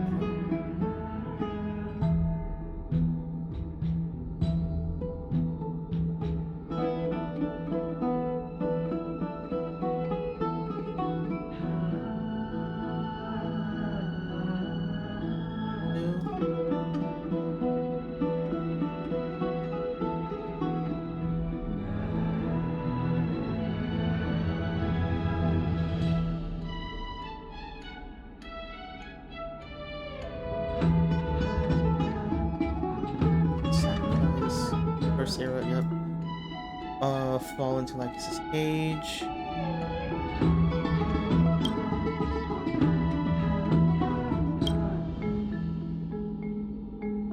Dungeon. Beat the true form of the Dioros, and before the deaths, carry on everything before the. This one. Use Locha.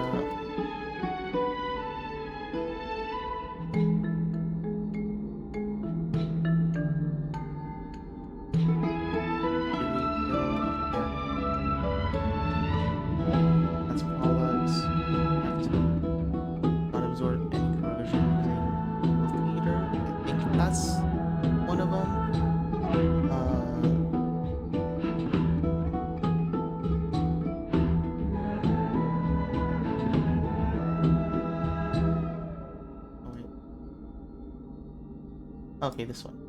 Have an ally character use ultimate activated by Xandar's anonymity for a total of 3 times in a single battle. Oh, that's what it was. When allies are inflicted with Black Tide Fever, remove the state or its negative effects trigger.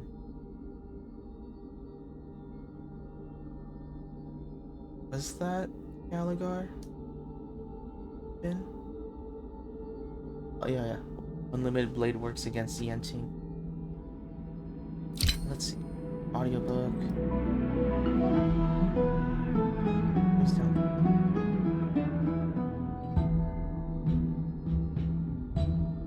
Okay, so none of these yet. This would be for mystery.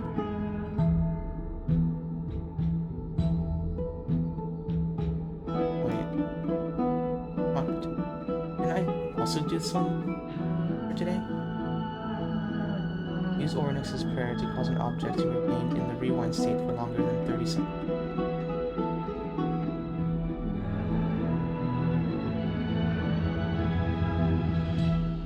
Oh, I guess it's like tap, tap, tap.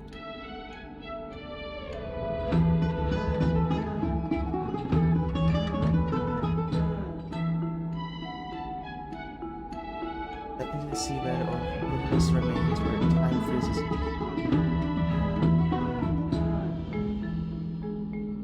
Cover the hidden passage in Styxia's underwater.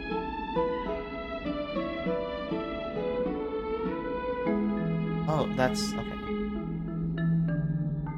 That's me.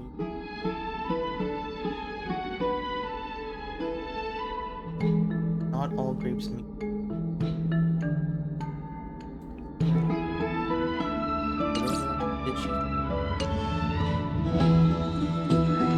And that's the end of the stream.